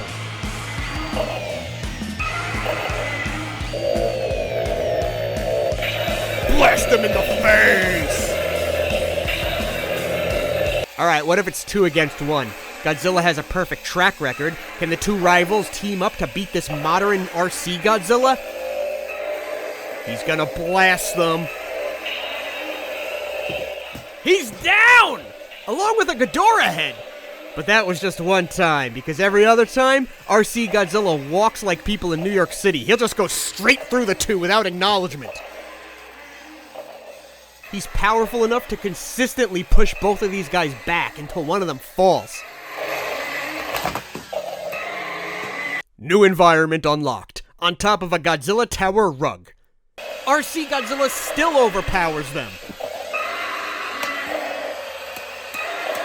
In the face! In the 1995 dealer's catalog, you can see the launch of the Godzilla Wars line. I bring it up because these walkers are actually in here. And then it shows a third one, a Space Godzilla walker. But the image here is not actually a walker. It is the exact same image they used for the Space Godzilla figure on another page. Classic Trendmasters! A Space Godzilla was never actually released, leaving these two as the only walkers from Trendmasters. Unless you want to count these small wind-up walkers. I feel like these guys deserve a little more attention. For what they are, they're really decent toys, especially King Ghidorah. In fact, let's let Trendmasters know. Rate this toy, 7. How many Trendmasters toys do you own? Too many and not enough. Place stamp here? I gotta pay to do this? At this point, I've done many videos covering 1990s Godzilla toys from the company Trendmasters. And a lot of those toys I've talked about have something in common. Whether they were monster figures, G-Force, Micro Battle Playsets, Bendies, eggs, they came with a trading card. In fact, it got to a point where there were so many Trendmasters trading cards for Godzilla that you could call it a series. But tracking this series is a challenge. The cards are all over the place. Old art was reused for new toy lines. Some cards, for whatever reason, are incredibly rare. Some cards weren't even finished. So today we're gonna sort through everything about the Trendmasters Godzilla trading cards. And much of what I'm sharing comes from Vincent Audebray, who's the first person I know to make a serious effort to catalog all of these cards. He's also spoken to many former Trendmasters employees and shared their insights with me. So when it comes to these cards, Vincent's the guy. Thanks, MIB. Hi everyone, I'm Vincent Audebray, and a few years ago I headed a project with many other passionate collectors to make a digital archive of almost every known Trendmasters Godzilla trading card. These cards were very important to me growing up, and I'm very proud to have helped prevent them from becoming lost media. We have over 50 cards scanned in high resolution, and even some new ones made by yours truly using unreleased Trendmasters artwork. Trendmasters Godzilla toys came with cards almost from beginning to end. The only Godzilla toy line to not get cards was the line for the 1998 TriStar Godzilla movie. The early Trendmasters card art comes from Newton Butch Burcham. According to former product designer Jeff Bergeron, Butch concepted, drew, inked every card up. Not sure who colored them originally, but it was most likely Joe or Lorenzo. Packaging took them over from there, and they put in backgrounds and the stats on the back. According to Mr. Bergeron, before Trendmasters had their own copywriter, the packaging department would come to his team to figure out what to put on the backs. After all, it's not like they could just hop on the internet and visit Wikizilla. Jeff's team gave them whatever magazines and books they had. And that's how we got these biographies that are faithful to the movies almost to a fault. I often joke about how bizarre these summaries sound if you've never seen the film it's referencing, which at the time, few Americans had. Many of the cards were written by Brian Weinstock, and Frank Lutz did the digital art and layout. So let's start at the beginning in 1994 with the first Godzilla line, King of the Monsters. This kicked off the whole card series thing with card number 1, Godzilla. And in the beginning it was simple. Monsters would come with a card of who they were. But what about battle set things? That's okay, we've got versus cards too. The G-Force releases had their own cards, which I covered in detail in their own video, so we're gonna skip those guys today. In the Trendmasters Godzilla lore, the traditional Godzilla is green, and the black version is Supercharged Godzilla. Look, Supercharged Godzilla even has his own trademark icon. And Supercharged Godzilla has his own card. Let's see what his story is. A plan to destroy the King of the Monsters has gone wrong. Oh, I'm so in. That is a fantastic hook. Caught in the power flux of Dr. Shiragami's Regenesis trap. What? This Shiragami? Ooh, extended lore. More monsters would join the King of the Monsters card rotations. Gigan, Biolante, Batra. For their battle pack sets, Trendmasters made a whole bunch of cards that only came in those sets and nowhere else, and they all became uncommon. Like Supercharged Raging Godzilla. You take the Supercharged Godzilla from before, and you add Rage. What happened? Gigan strikes Supercharged Godzilla. That's it, that's all that happened. Gigan drew blood, and Godzilla went into a rage. He looks like a cat to me. Supercharged Nuclear Godzilla. Thundering Godzilla. Supercharged Thundering Godzilla. Battling Godzilla. Battling Supercharged Thundering Nuclear Godzilla. As Jeff stated, the art from the cards is from Newton Butch Burcham. Butch shared with us how he got the gig. He says, when Trendmasters had an ad out and I sent in samples, and Brian called me in to interview for a top secret project. The Godzilla trading cards were the project. Wow! A chance to work on the most famous character in the world. Butch added that his art had to get the approval of Trendmasters CEO Russ Hornsby, Hank Saperstein, who had the American rights to Godzilla at the time, and Toho as well. Butch says, I was given creative latitude, but many people had to approve the final product. Sometimes a sketch or two might be enough, sometimes it might take many. In 1995, Trendmasters kicked off their Godzilla Wars themed figures. It was an incredible amount of reused art, but now with a Godzilla Wars template. Even those derivatives like Supercharged Raging Godzilla got a Godzilla Wars variant card. As a matter of fact, Vincent's card scanning project is missing 3 cards, so let us know if you can help. We're missing the Godzilla Wars variant of Supercharged Thundering Godzilla, we're missing Battling Godzilla, and a Thundering Godzilla that we're not 100% sure even exists. Godzilla Wars had plenty of new guys though. Card number 1 this time is Space Godzilla, the big bad of the toy line. We got Mogira, we got the power-up versions of the monsters. These cards give you no hints as to who powered them up. You're on your own for this one. According to Jeff Bergeron, Godzilla and Rodan power-up was concepted by Lorenzo Lizana, and I did Mechagodzilla and Mechaghidorah. I thought it was a bit silly at the time, but there were so many toy lines out there with such power-up features. Godzilla Wars would also bring in 3 monsters who were infamous for their bodybuilder physiques, Megalon, Varan, and Baragon. And the information on the cards is true enough, so good on them. Jeff says, we always tried to design stuff as close to the movie as we could, but as Butch will tell you, they would say, more muscles, more veins, more menacing. Ridiculous. You'll have to remember Spawn was big around this time, and it wasn't called Trendmasters for nothing. The third and last wave of cards are the messiest. They are the Doom Island cards. The Doom Island toy line is infamous for only trickling out to retailers at the time. This line barely made it to the finish line, if you can even say it did. The Doom Island cards had their own template, and the art was a mix of old and new. By this point, Butch was no longer providing the card art, so other artists stepped in. This includes Lorenzo Lizana, and Bill Bronson drew this new Space Godzilla. And for some characters, the art from previous cards was reused. Now the backs of the cards is pretty much all the same text from the previous line. But some of these guys, like Anguirus, don't even have a back. It's just a big Doom Island logo. Which is weird because we already know a back of an Anguirus card exists. Why didn't this information get copy and pasted? The Doom Island line was going to introduce some new characters, and there is art of those characters that might have been on their cards. Regarding the final days of Trendmasters, Butch says, I wasn't allowed to keep any of my art from Trendmasters as I was an employee and the art was owned by the company. They used and reused the art however they wished. And Jeff adds, tons of stuff was just tossed when Trendmasters went under. I spent 3 nights filling my van up with whatever I could, but even then I got tired of hauling things out. I did save all the early design packets and concept art, several ABCs on various figures, but all the original art I found from Godzilla was through Kamanga drawing. Using Trendmasters art, including unreleased concept art, Vincent has created a world where Trendmasters cards continue. Here's Kumanga and Kamacuras, which use real Trendmasters resources. These are as close to authentic a custom could possibly get. Vincent's super nice. It's a lot of work to make these cards, but he sent me a bunch. Look, he even made one for Bobby Bootleg, the G-Force Bootleg figure I profiled a few years back.